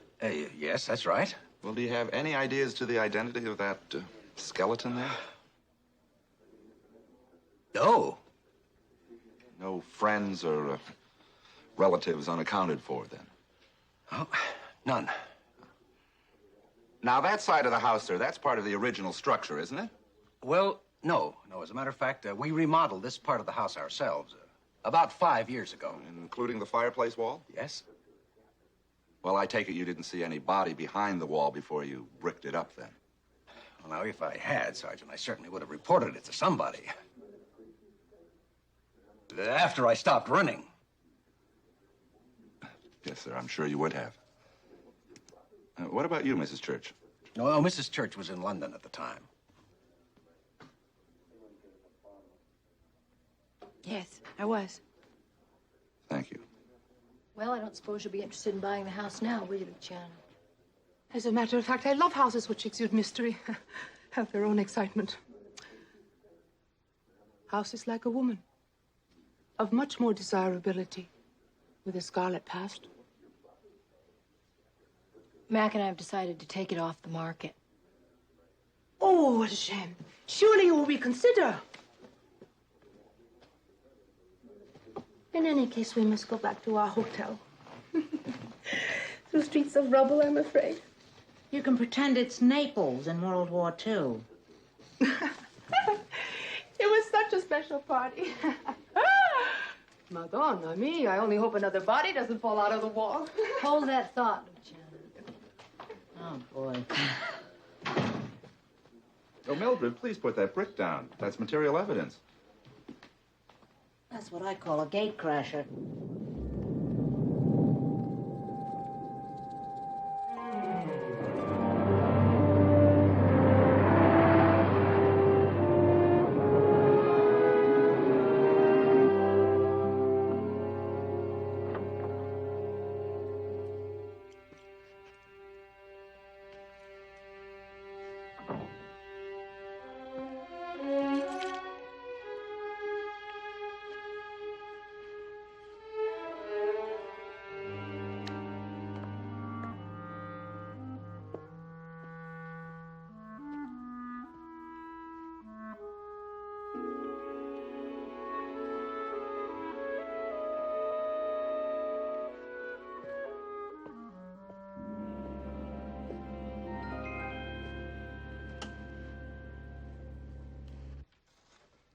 Hey, what are you doing?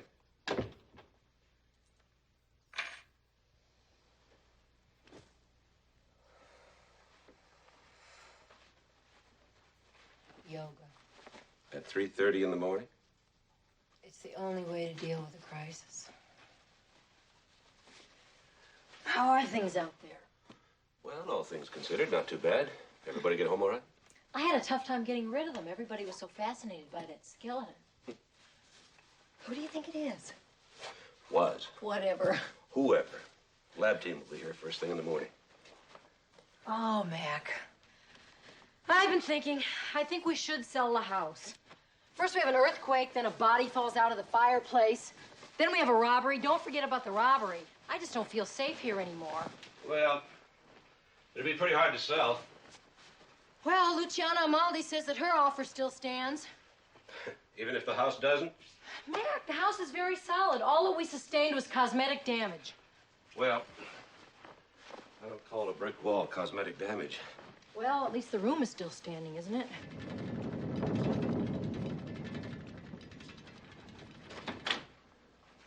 It was only an aftershock. I know.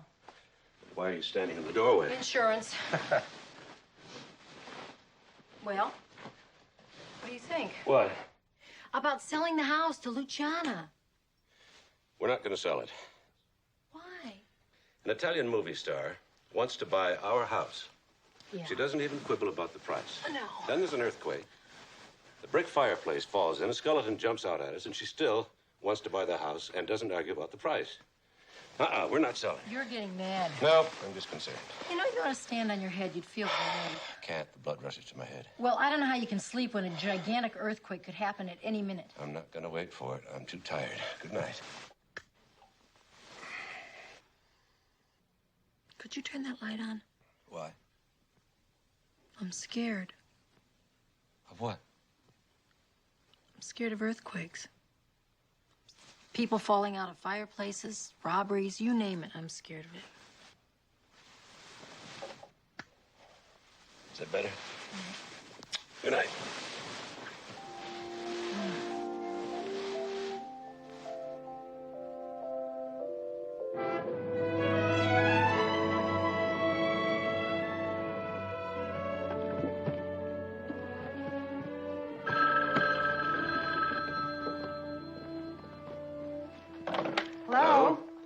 yes, sorry.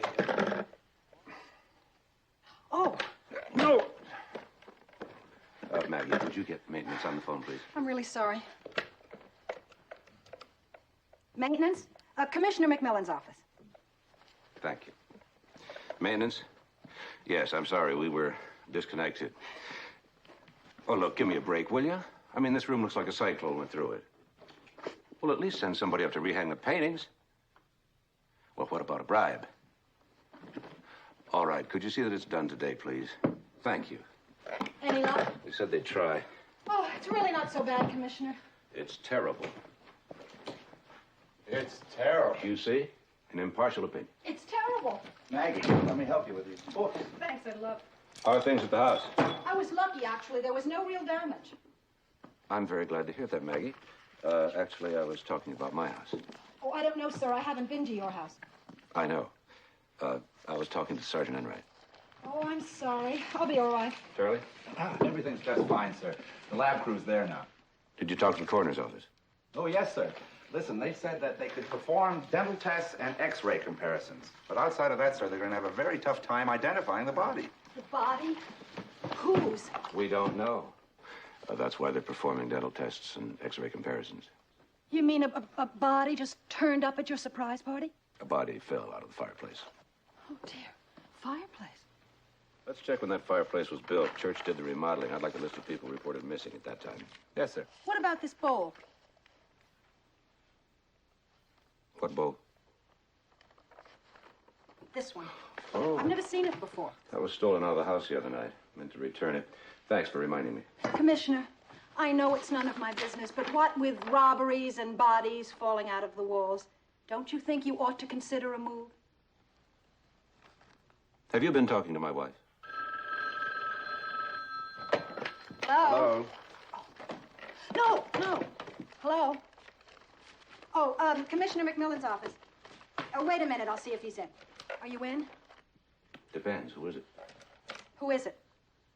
Captain Kellerman. Yes. He's in. Yes, Captain. Where? Right. We'll be right down. Fatality report, the first one so far. Where, sir? Warehouse District, Corey, Maine. Well, that area is usually deserted in the middle of the night. I know. Let's go. Have a nice day, sir. You too, Sergeant. We'll do our best, Maggie. Oh, Maggie, Yeah, I know. thank you.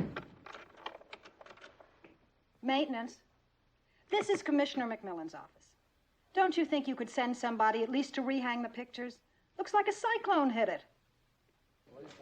Frightened residents all over the city swamped telephone lines most of the night. One of the more bizarre incidents happened to the police commissioner himself. A skeleton, still unidentified, fell from the wall into the middle of his living room. George Church, well-known art dealer, and his wife Emily, former owners of the house, were as surprised as the McMillans over the arrival of the unexpected visitor. Hello? Mrs. McMillan. Yes. Roger Stambler, Lloyd's of London. Isn't it a little bit late for insurance after it's happened? No, this is a different matter. Is Commissioner McMillan in? No, he's at the office. I see. Well, come on in. Oh, thank you, thank you. Maybe there's something I can help you with. No, I'm afraid not. It's something I must discuss with the commissioner himself. You really have a bit of a problem there. Yeah, well, I was thinking of knocking a hole in that wall anyway. I read about your unexpected visitor. Must have been quite a shock, I imagine. Yes, he was the life and death of the party. That's Mildred. Ah, Mildred. Will your husband be in his office all day? Should be. Maybe you could give him a call there. Right. If I'm unable to reach him, will you be sure and tell him it is a matter of the utmost urgency? I sure will, Mr. Stambler. Thank you. You know, I've never met anybody from Lloyd's of London before. Really? I'm except in the movies, of course. I don't understand. You know, after the big jewel robbery, then the guy comes from Lloyd's of London and he starts asking the leading lady all sorts of very penetrating questions. Next time I come, I promise I'll have something really penetrating to say. Okay, one second. Sally, darling. Luciana. Hi, Derek. What have you got there? Sweets for the sweet hostess. Very hard to find immediately after an earthquake, you can imagine. I'm fine. This is Roger Stambler, Luciana Amaldi. But be careful of what you say to him because he's apt to ask you some penetrating questions. Oh? He's from Lloyd's of London. How very interesting. Oh, this is Derek Simon. As a matter of fact, Miss Amaldi and I have already met. But I don't expect she'll remember. We insured some of her jewels, just a routine business meeting. Luciana, you never should have brought me these things. They're very fattening. Well, it's a bribe to get you to sell me your house. What a wreck, no? Yes. You're selling your house, Mrs. McMillan? Well, we had been thinking about it, but we changed our minds last night. What made you go against it? I don't know. This and that. Yes, I see. Well, I shall call your husband later. Thank you very much. Uh-huh. Bye-bye. Sure was nice to meet you. Nice meeting all of you. Okay. Well. Come on, Lucy. Remember, I'm going to show you the Golden Gate Bridge. Oh. If it's still standing. Bye-bye. Bye-bye.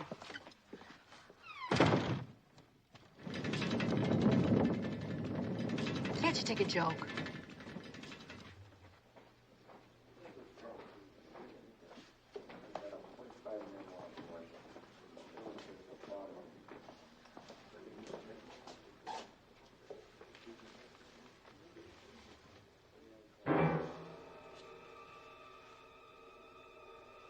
Attorney Booker. Looks like he's not going to lift any more of your bowls, Commissioner.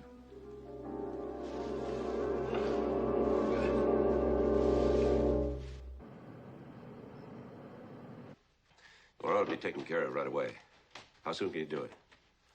Tomorrow morning's fine. Talk to you later. I just told the chief about Ernie Booker. Did you get an autopsy on him yet? We're working on it, sir. Good. Isn't it interesting that the only victim of the earthquake in this entire city happens to be the same man hired to find out whether the walls in my house are hollow or not? Yeah, well, maybe this will help, sir. Here's the information you wanted on George and Emily Church. Okay. Here are hundreds of newspaper clippings about Luciana and her lover boy. But the real kicker is this, sir.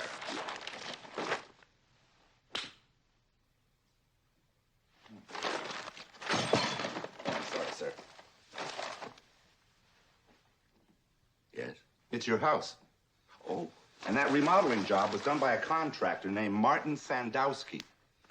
Martin Sandowski? Yes, sir. But the interesting thing about this particular blueprint is that we found it in the late Ernie Booker's apartment.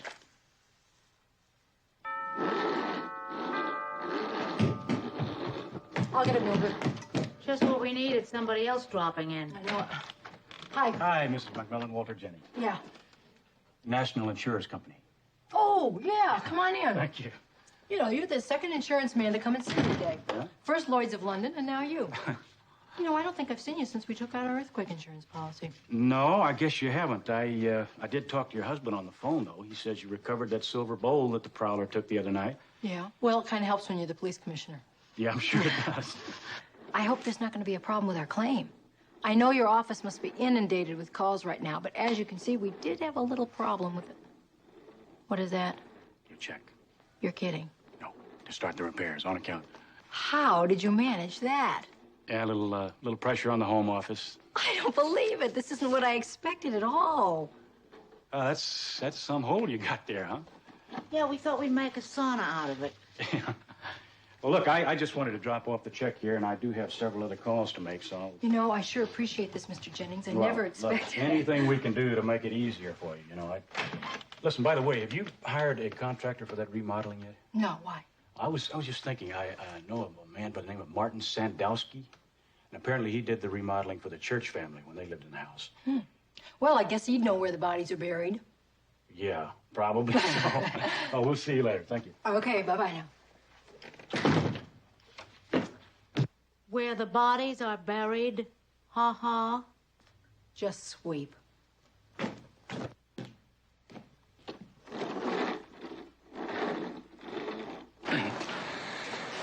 All right, Commissioner, I'm a busy man. There was an earthquake, remember? So somebody's got to clean up this whole That's mess why the here. mountain came to Muhammad, Mr. Sandowski. Why don't you just say what you got to say, huh? Just a few routine questions. Yeah, which I can already answer for you, believe me. No, I don't know the name of the skeleton. I know there's no member of my crew missing, period. I got no liability in this thing This at is all. very likely a murder charge, Mr. Sandowski, so perhaps you better remember everything you can about remodeling that house. All right. The owner, George Church, asked me to finish the job in a hurry, so I finished it in a hurry. The wall was only half done. He called me up and said he'd pay me double if I finished it the same day, so I did. He paid me, then he got on a plane, visited his wife in London. How was I supposed to know the San Andreas Fault was going to cave in? You didn't see a body on the other side of that wall? No, what do I know about a body? The wall, even half finished, was already up to here. You didn't even look? No, I didn't look. I didn't see anything.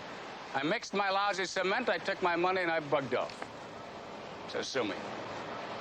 Don't tempt me. Come on, fellas, move it, will you? You haven't got all day. Commissioner?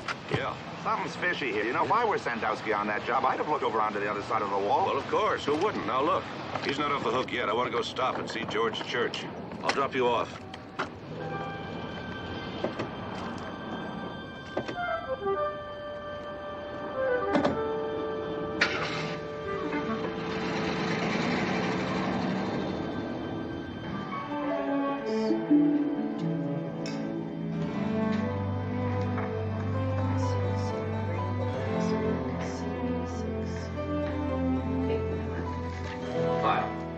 Hi, Matt. This is a surprise.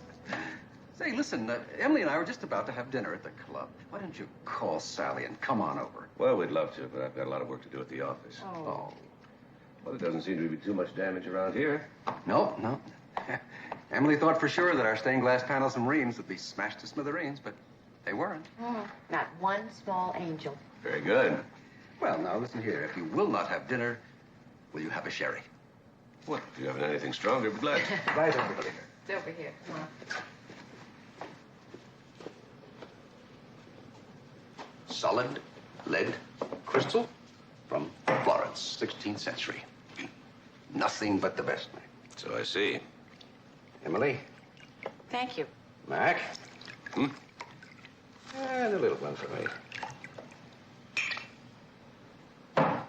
Cheers. Cheers. That helps. You know, Mac, we have no idea who that body could be in your wall.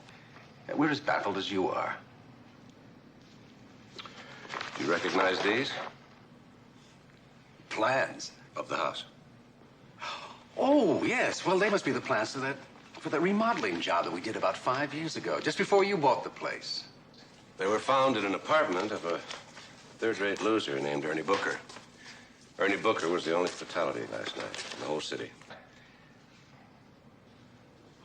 Well, the contractor filed those with the city, Mac, while he was doing the remodeling job. Anyone could have gotten a copy of them. Yes, I just spoke with your contractor, Martin Sandowski. Sandowski, right. He says you paid him double to seal up the wall in one day. Yes, that's right. Why? Well, I haven't told Emily about this. She was in London at the time, but, well, I wanted to see her, and, you know how those contractors are. They're as, well, they can be awfully bloody slow. That's true. They were taking a very long time. And so that's all there is to it, Mac. A man missing his wife. Yes, well, I better get back to the office. Oh, by the way, Mac, we really feel awfully bad about the house. You know, walls falling in and all that sort of thing. I feel like I've sold you a lemon. But Emily and I always kind of liked it. So why don't you let me make amends? Buy it back from you at a fair price. Or maybe a little profit. You know something, George? I'm becoming very close to that house. I don't know quite what it is, but there's something I can't put my finger on. I always felt that way about it, too. Well, give it some thought, will you, fella? Thanks for the wine. You might consider even going into a condominium. Darling, condominiums are so out. Isn't it marvelous? You wanted to be with me in London so much that you went to all that extravagant expense.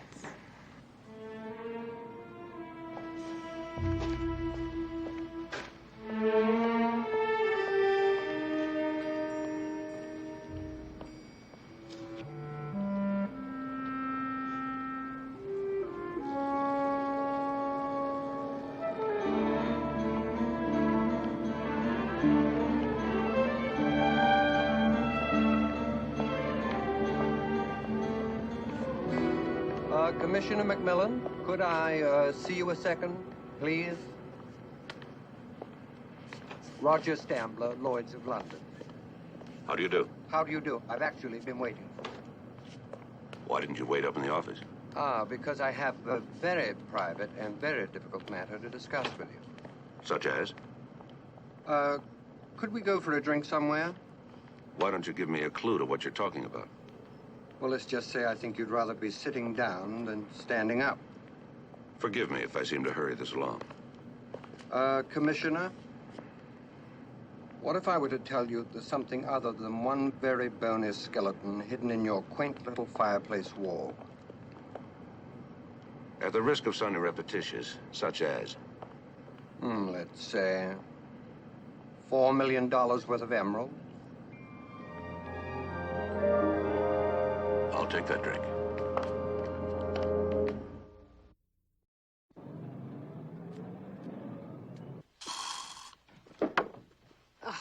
Late. Oh, where are you meeting him? Oh, someplace called the Lido, but we're only going to have drinks. We shouldn't be back very late. Oh, bring me one back in a doggy bag, will you? Okay.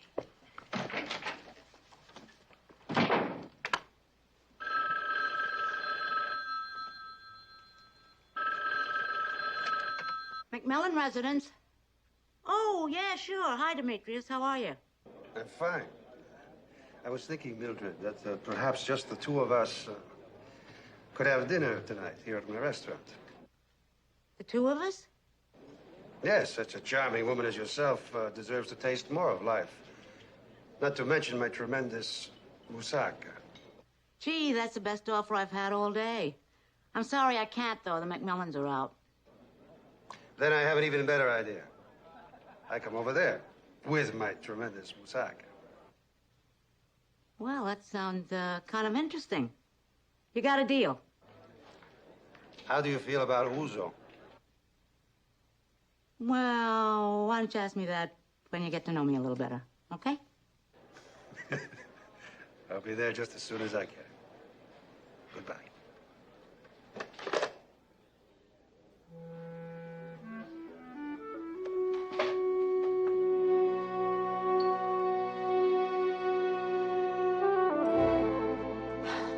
Mirror, mirror on the wall, who's the fairest one of all? Cut that out!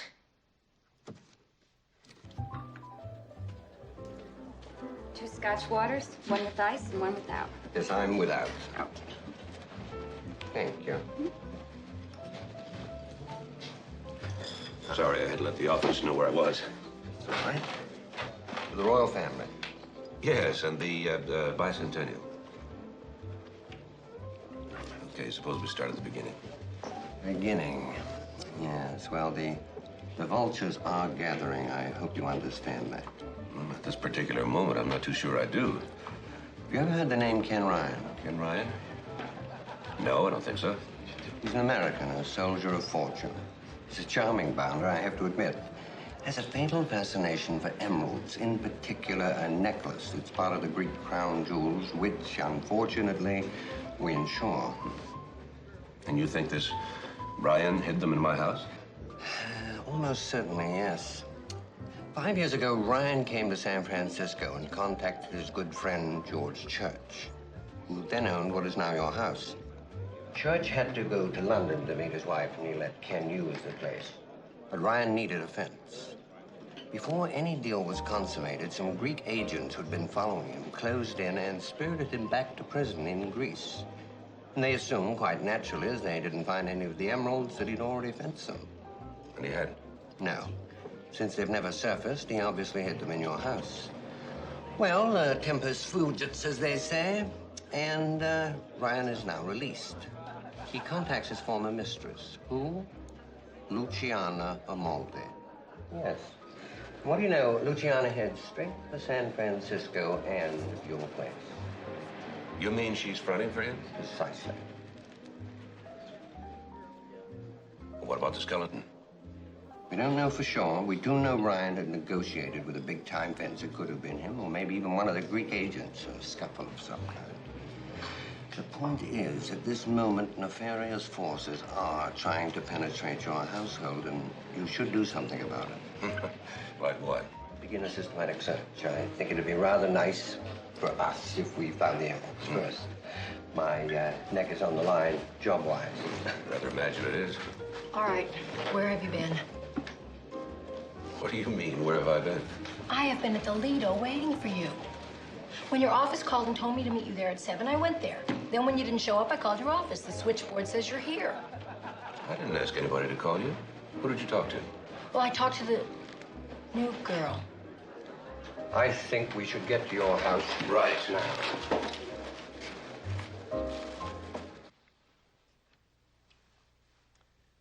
When an Italian speaks to an Italian, he speaks Italian. When a Spaniard speaks to a Spaniard, he speaks Spanish. But when one wants to speak to the gods, he speaks Greek. That's terrific, you know that? Of course. In the 4th century BC, there was a tremendous cataclysm near the island of Crete. No kidding. A tidal wave engulfed all living creatures. Civilization was destroyed completely. Yeah? But what do you want to hear of tragedy in your innocent life? Conflicts of ancient dynasties. Oh, that's better than the late movie. This is the late movie. Am I keeping you awake, my dear lady?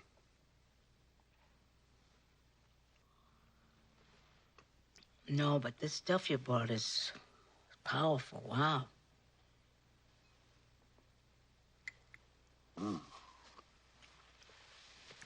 Why don't you lie down here on the couch? Oh, yeah? While I clear away the dishes. Oh. Yeah. Mildred.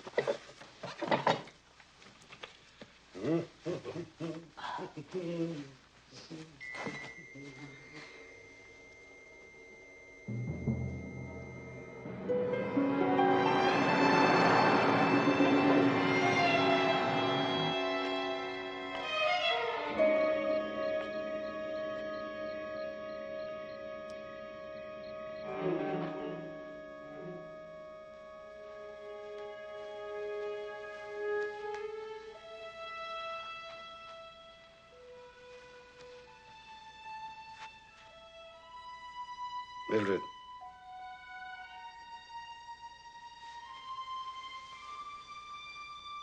Mildred!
I feel like somebody slipped me a Mickey Finn. Somebody slipped Demetrius a lot worse. Any argument, did it, Commissioner? None whatsoever. Can you give us any statement at all? Sorry. You've got to admit, Commissioner, your house has certainly been where the action is lately. Keep those reporters away from here. Commissioner, Demetrius's personal effects, sir. Have the lab check everything for prints. Here's to the elusive Mr. Ken Ryan. What makes you think it was Ken Ryan? Shall we say I recognize his style? Got Sally out of the house, thought that Mildred was asleep. Didn't count on old Demetrius being there, and so he had to kill him just as we arrived. Maybe. Meanwhile, why don't you give Sergeant Enright here a description? We can put out an APB on Mr. Ryan. It's the trouble with Ken Ryan. He's so bloody general. Well, Sally, why did you pick Demetrius to cater the party? Henri. Who's he? He's the man that usually does our catering. You know that. Besides, he called me a couple of days ago. He said his ovens had broken down. Maybe I'd use the Greek that had the restaurant down the street. Didn't you inquire anything of him? I certainly look Greek. He said a lot of sweet nothings to me, Commissioner. I think he wanted my body, such as it is. I think I'll go down to that restaurant and see what I can find. Would you care to come along? I better not. I have to call the Home Office. I'll go with you, Mac. Uh-uh. Come on. Okay. Mildred, are you going to be all right? Oh, sure. I feel like a million. Maybe I should call a doctor and have him send you over a sedative. Oh, please, no. Every time I go to sleep, somebody gets killed. Commissioner, you're not going to leave the house unguarded, are you? Not a chance, am I? Oh, yes, sir. I'll stay here. Okay. See, Ryan killed Demetrius, but he may not have found the emeralds at all.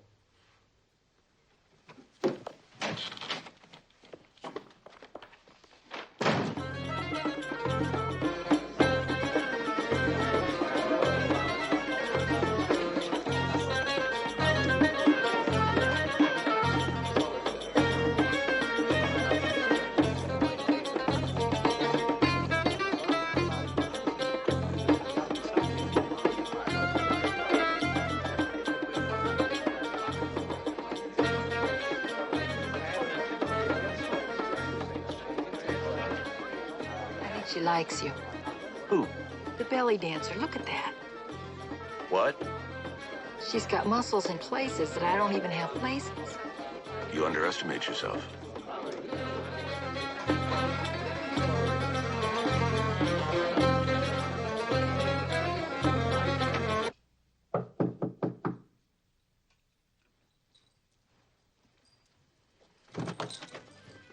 Katina, may we come in for a minute?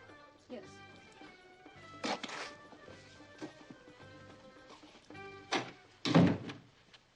Tina.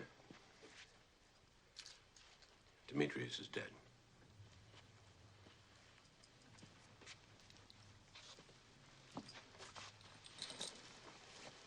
How did it happen? Murder. Do you know who? Not yet.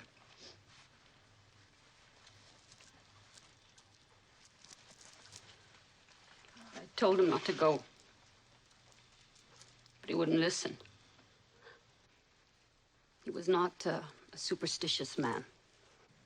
What was he? A proud, honorable man. Not simply a caterer. No, He was an agent, wasn't he? for the Greek government. Working to recover that which was rightfully ours. The emeralds from the crown jewels. From those who stole them. Did he know who stole them? He never told me. If he had, I would kill him, myself, or her.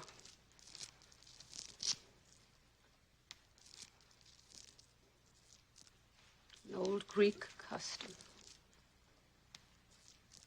When we're worried or fearful, we run our fingers over the beads like this. It's supposed to keep us safe. Solve all of our problems. I tried to get Demetrius to take them, but he wouldn't. He laughed.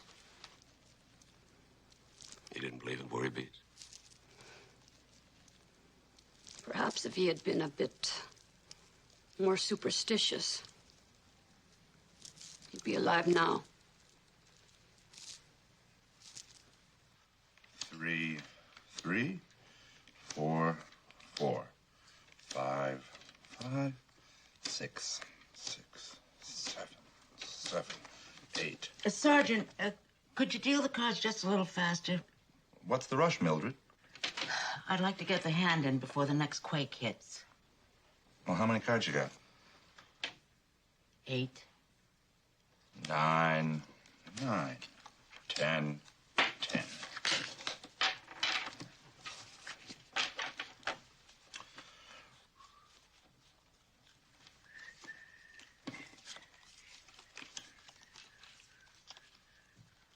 You want that?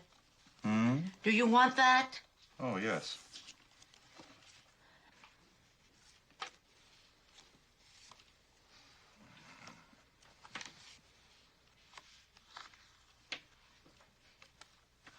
Tempo, Sergeant. Come on. Take it easy, Mildred. You look like you're going to jump out of your skin. Listen, a big earthquake comes, right? A body falls out of a brick wall, and a Greek masher is killed in my very presence, and you tell me to take it easy? I think that's another gin. Nothing. This is really my night, isn't it? All right, that makes 11,500. Can I give you a check? No. I only accept cash. Well, in that case, how about another hand, double or nothing? Done.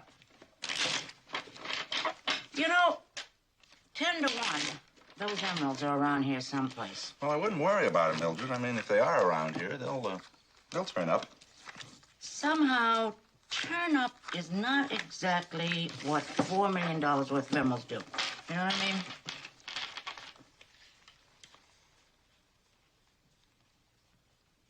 Yeah, the way you dealt those cards was really fantastic. Where'd you learn how to handle cards like that?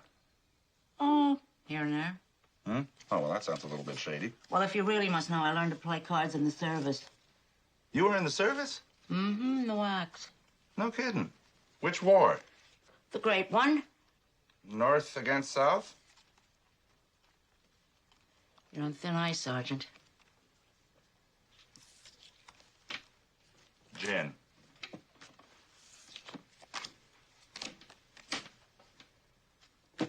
Well, when you're hot, I guess.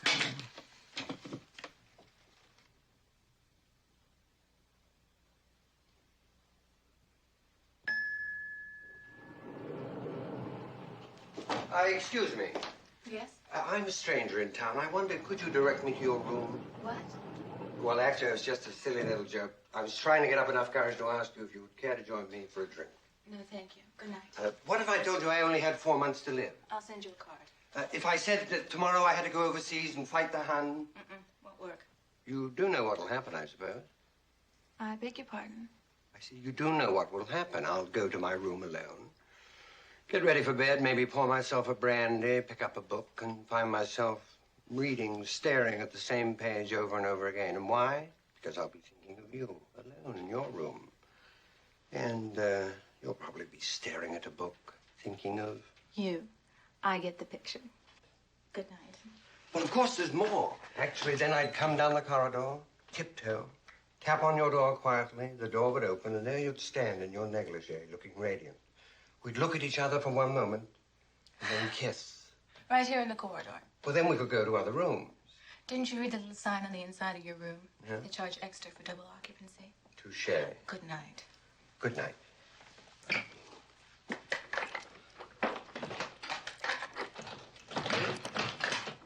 Excuse me. You reconsidered? No, I'm having a terrible time with my key. Can you help me, please? Of course. More people have met because of keys. Let me do this.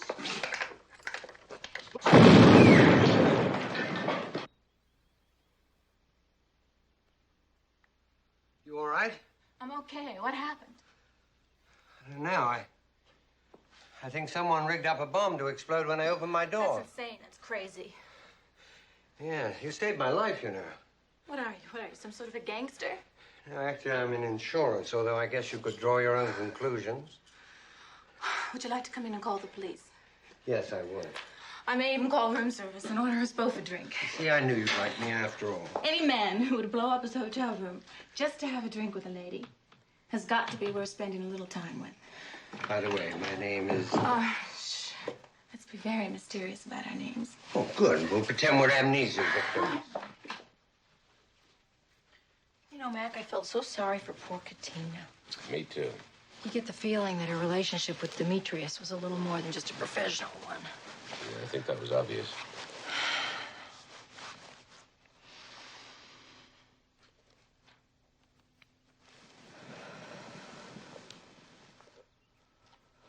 You know, I could never figure out how anybody does that. Not very hard if you want to try it. No, I don't want to spend a week in traction. Oh. The human leg was not meant to bend that way. Come on, why don't you try it? No, thank you. You know, you're always teasing me about it, but you never try it. That's not fair. Of course not. But if I can't be unfair to my own wife, who can I be unfair to? You're afraid. Only of physical torture. It's going to enhance your physical well-being. I'll start you off with a simple one. Come on. Try it. Oh. You're gonna try it now. Come on. Oh. Gosh, it was easier to get you to marry me. Well, it was much more pleasant. Now just sit like this, just like Indian. Well, that's a snap. Yeah, you're doing great so far. Now all you have to do is. Now, Yeah, ready? Okay, just relax. Breathe deeply. Take a deep breath. And there you go. Now you're there. Now just relax. Try to balance yourself. Wait a minute. Here you go. This is not. It's. Oh, no, I don't. Ready? You're going to. Okay. Oh, give me a crap. Wait a minute. Wait a minute. I almost got it. Oh, here, I'll get it. Wait, answer the phone. Okay. Hello? Are you here for Roger Stambler? Yes. Yes, he's here. Hold on a second. I'll get it for you. Hello, Roger. Hello, old chap. How are you? You're wonderful, thank you. Yourself? Well, I'm pretty shaky, as a matter of fact. Someone planted a bomb in my room. It was sheer luck it didn't get me. A bomb? Yes, a bunch of your expert chappies are going over what's left of my room for clues. Well, do you want to stay here? No, I'll muddle through. All right, I'll see you in the morning. We ought to have the reports by then. Good show. Now, you be careful, huh? Try to get a little sleep. Sleep? I don't think I'm going to get a wink. Welcome to the club. Good night. Pleasant dreams, Commissioner. Wrong number. How's your leg? Your cramp? Terrific. Come on, then. Good night. Come on. Good You almost night. got it. Good night. You're just nothing but a chicken. It's true. You'll never find inner peace. You know, I could never figure out how people do that. Oh, it's simple. You want to try it? No. Good night.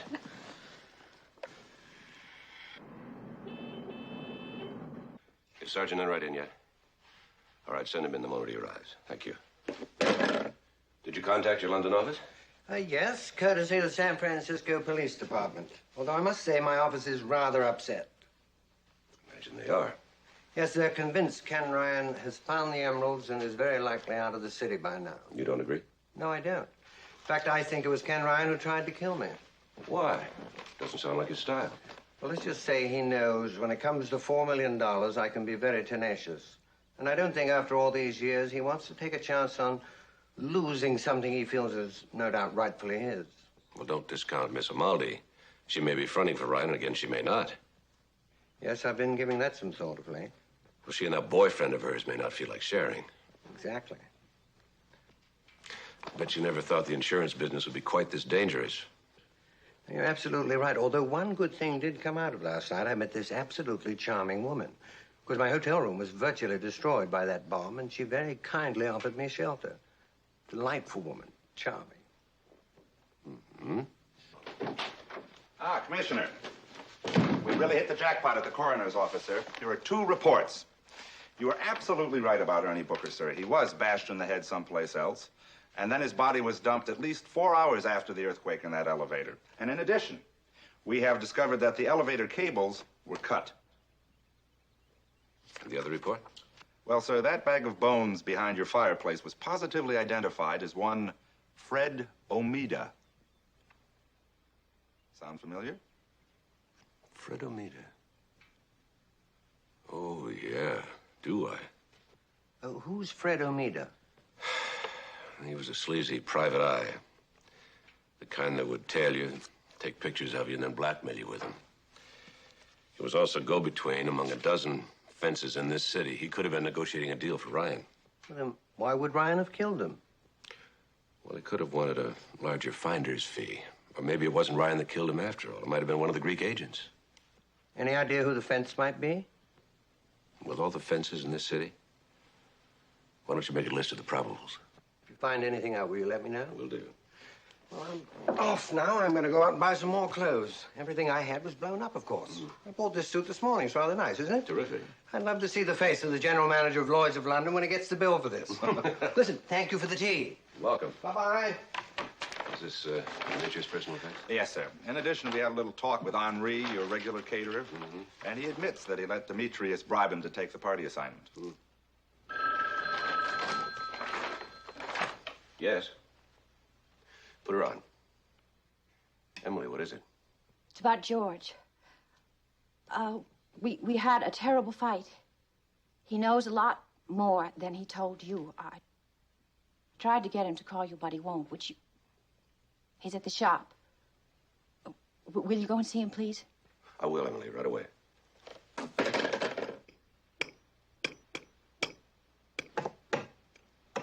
Mildred, I really doubt you're going to find it up there. Listen, if I was going to hide $4 million worth of emeralds, this is where I'd hide it, where it's difficult. Don't leave the ladder. How I feel about heights.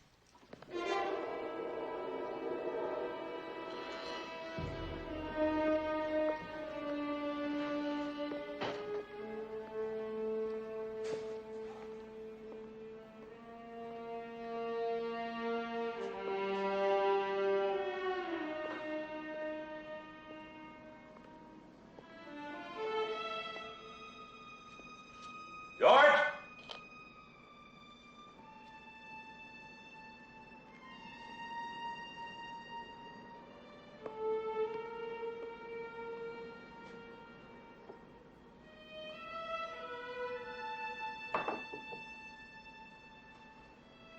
George!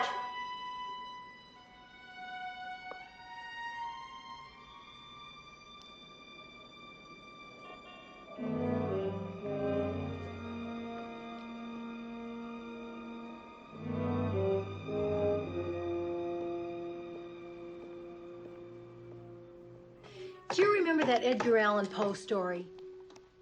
Yeah, Vincent Price was in the movie. The one where they're all searching around for that letter? They're all looking for a letter? Yeah, and it was hidden under the floor. Yeah, no, that was another one. This one, they're all looking for a secret compartment, a special secret hiding place. Then the police inspector comes, and he just walks over to the spot where it is, the most logical place for it to be. Hold on to the ladder, will you?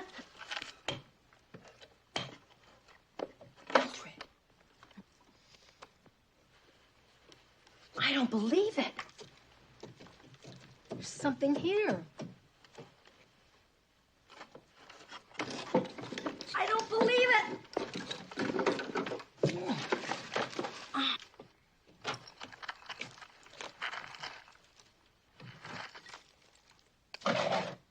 We found it.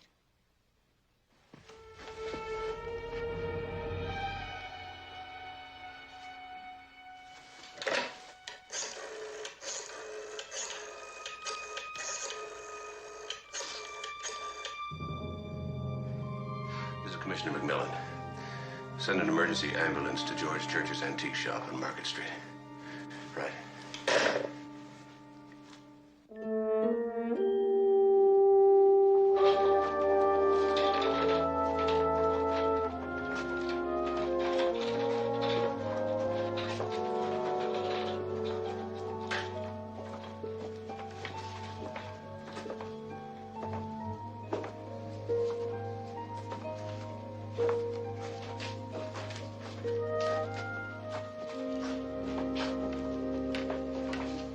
Emily, Oh, how is he? they aren't really sure. They say he has a chance. What happened between you two? Oh, Mac. Tell me, Emily. George was a friend of Ken Ryan's, wasn't he? Yes. And he wanted him to conduct a fence to the emeralds? Yes.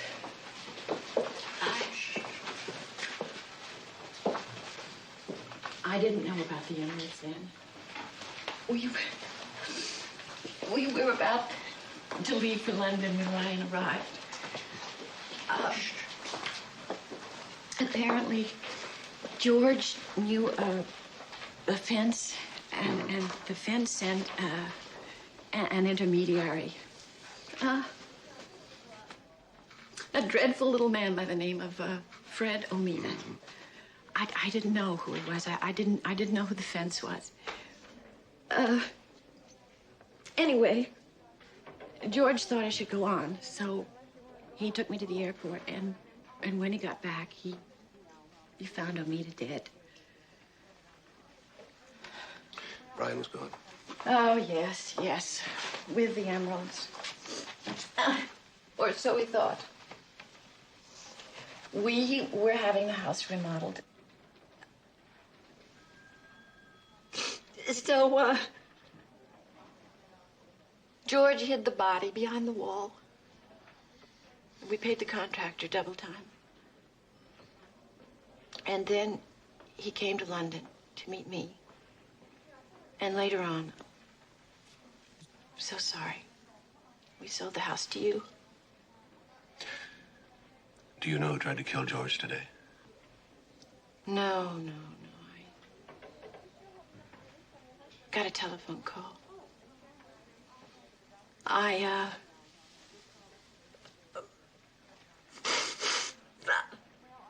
thought he was having an affair.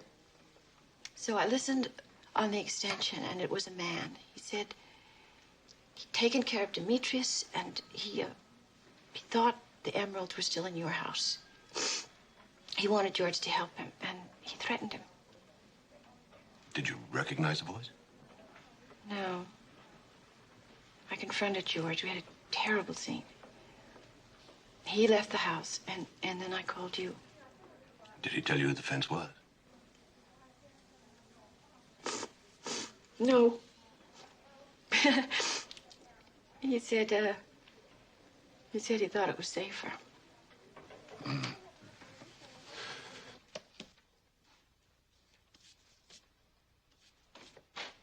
Guess what? Hi. You decided to sell the house? No. The niche. I found it. Right there in front of our very fingertips, and this was inside. The jewel box. Mm-hmm. An empty jewel box. Well, that's what it is, all right. An empty jewel box. I know it's empty. You can't have everything, you know. Why not? Anyway, the way I've got it figured is the guy comes in, he kills Demetrius, he finds the emeralds, he makes off with them, and he leaves that in our house. 1 out of 2's not bad. Plastic worry beads. Those look like Katinas. These were found in Demetrius's pocket. Don't be ridiculous, Mac. He hated worry beads. You heard Katina say that. I know. That's why I had them x-rayed. Underneath 37 cents worth of cheap plastic, there are hidden, in all their pristine splendor, $4 million worth of very green Greek emeralds.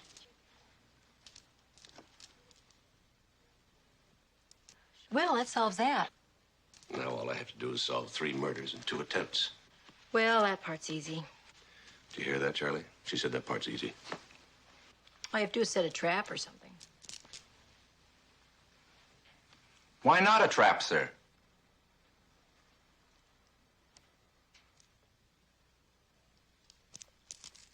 A trap? You may tell your readers that my wife and I are moving out until the house is repaired. But, Commissioner, how can you be sure that the emeralds aren't still on the premises? As I told you in my statement last night, we had a police lab team here tearing the whole place apart. My best information is that the emeralds are already out of the country. You said the same person that killed Demetrius Anapopoulos stole them. That's right. Yes, sir. Commissioner, it is important. Excuse me a minute. I'll be out front. Right. You want to follow me? I'll try to answer. I've been trying to reach you. Well, the hotel messed up, I suppose. I've been reading your statement in the morning paper. Can you come over to the house tonight about 8? I thought you were moving out. I'll be in the car across the street. What's up? I'll tell you then. I'll get him out. Hi, Mrs. McMillan. How are you? Fine. Come on. Hey, Commissioner, how's it going? Fine. Sally and I are moving out until we can get the house prepared. Oh, good. Yeah, it's work will probably go a lot faster that way. Say, I'm supposed to meet a couple of contractors to get their bids. Oh, we'll be out of your way in just a few minutes. No. You take your time. I can wait outside. If you need me for anything, just give me a holler. You know, you've really been helpful with all this, Mr. Jennings. Excuse me for a minute. Yeah, well, you know, I sold George Church the original policy on this house. How's he doing anyway, do you know? Touch and go. Too bad. A nice guy. Yeah. Hi, Commissioner. Well, Mr. Harrington, Listen, you still planning to sell the house? Think I got a customer for you. with a landmark as famous as Fisherman's Wharf, I'd sooner start to sell tickets. Oh, and you're not, huh? No, Mr. Harrington. Definitely not. Oh, Mr. Harrington. No, we are not. No, we're not. Well, you know, that emerald thing, that could be a very good selling point, you know. Goodbye, Mr. Harrington. I'll think it over.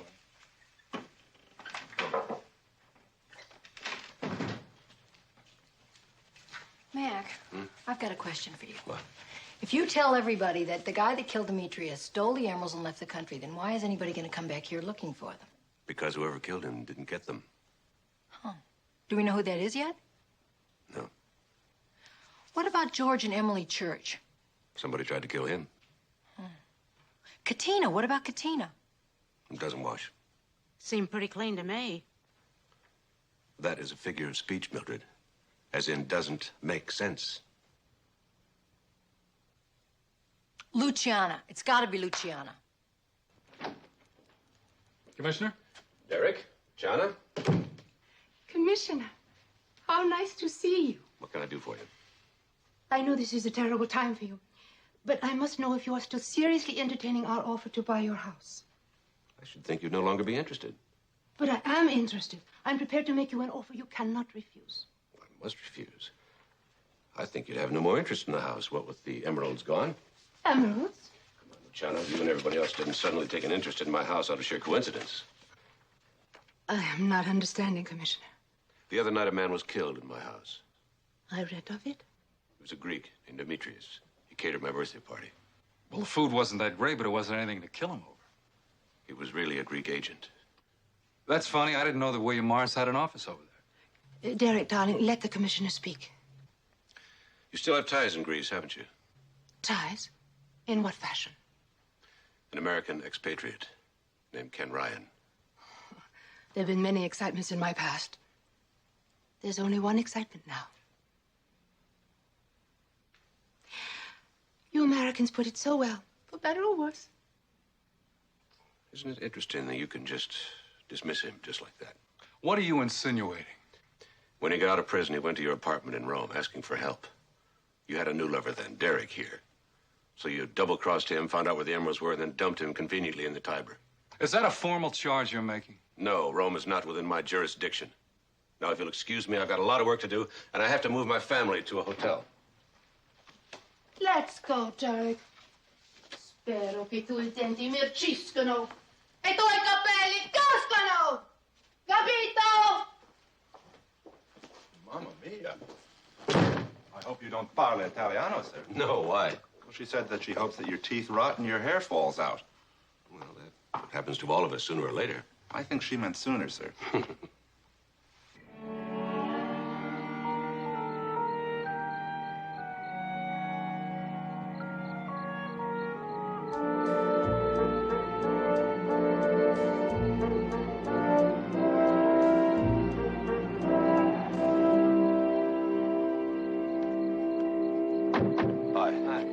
Sorry I'm late. Anything happen? Not a thing.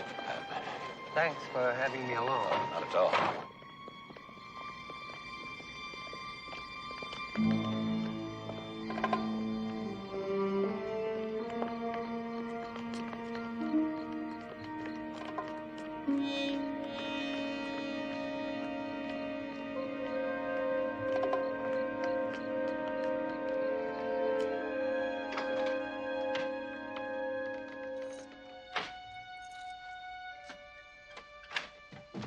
Shall I get the light? Leave it dark. What do we do? We wait.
Hello, Mr. Jennings.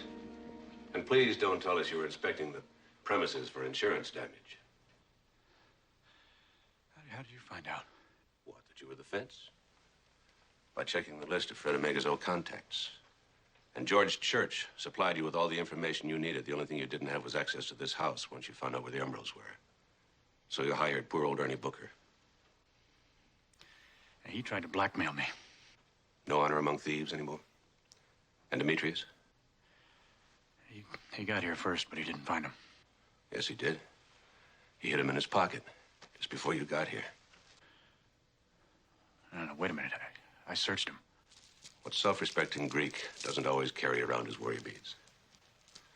Take him downtown, read him his rights, and book him. Yes, sir, officer. Mr. Jennings, this way, please. Bravo. Wonderful job. My office is going to be tickle pink.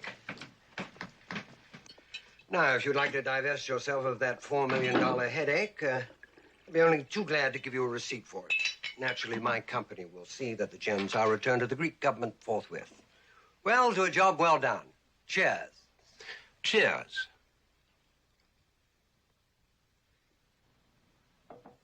Come on, why don't you treat yourself to an ice cube or two? I beg your pardon? And your scotch. Scotch and water tastes pretty insipid without ice for an American. My dear chap, I've no idea what... And that phony accent, you can cool that, too. Ken Ryan, I presume? I had you going for a while, though. At the risk of sounding repetitious, how'd you find out? Lloyd's of London is very cooperative. It seems that Roger Stambler is on vacation in Africa. Yeah, he's on safari, if you can believe that. Is this where you take out the gun? Come on. Surely you don't want to ruin my image of Ken Ryan, soldier of fortune, Robin Hood, bon vivant, and surviving a dunking in the Tiber? That's true. But when did I ever tell you I was Robin Hood? Now I want the emeralds. And go to jail again?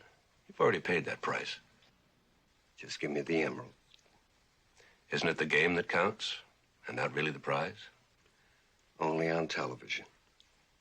The emeralds. It'd be poor taste to kill a police commissioner, because that's what you're going to have to do to get them.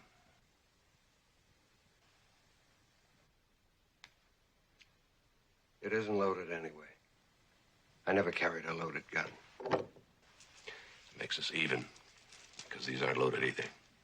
The real ones are in my safe. To the royal family. The bicentennial. Oh, I gotta have some ice.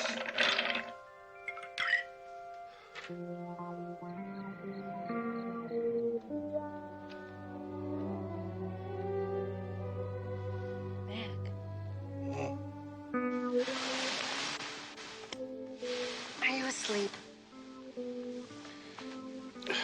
Not now. Oh, great. Listen, there was one thing I forgot to ask you.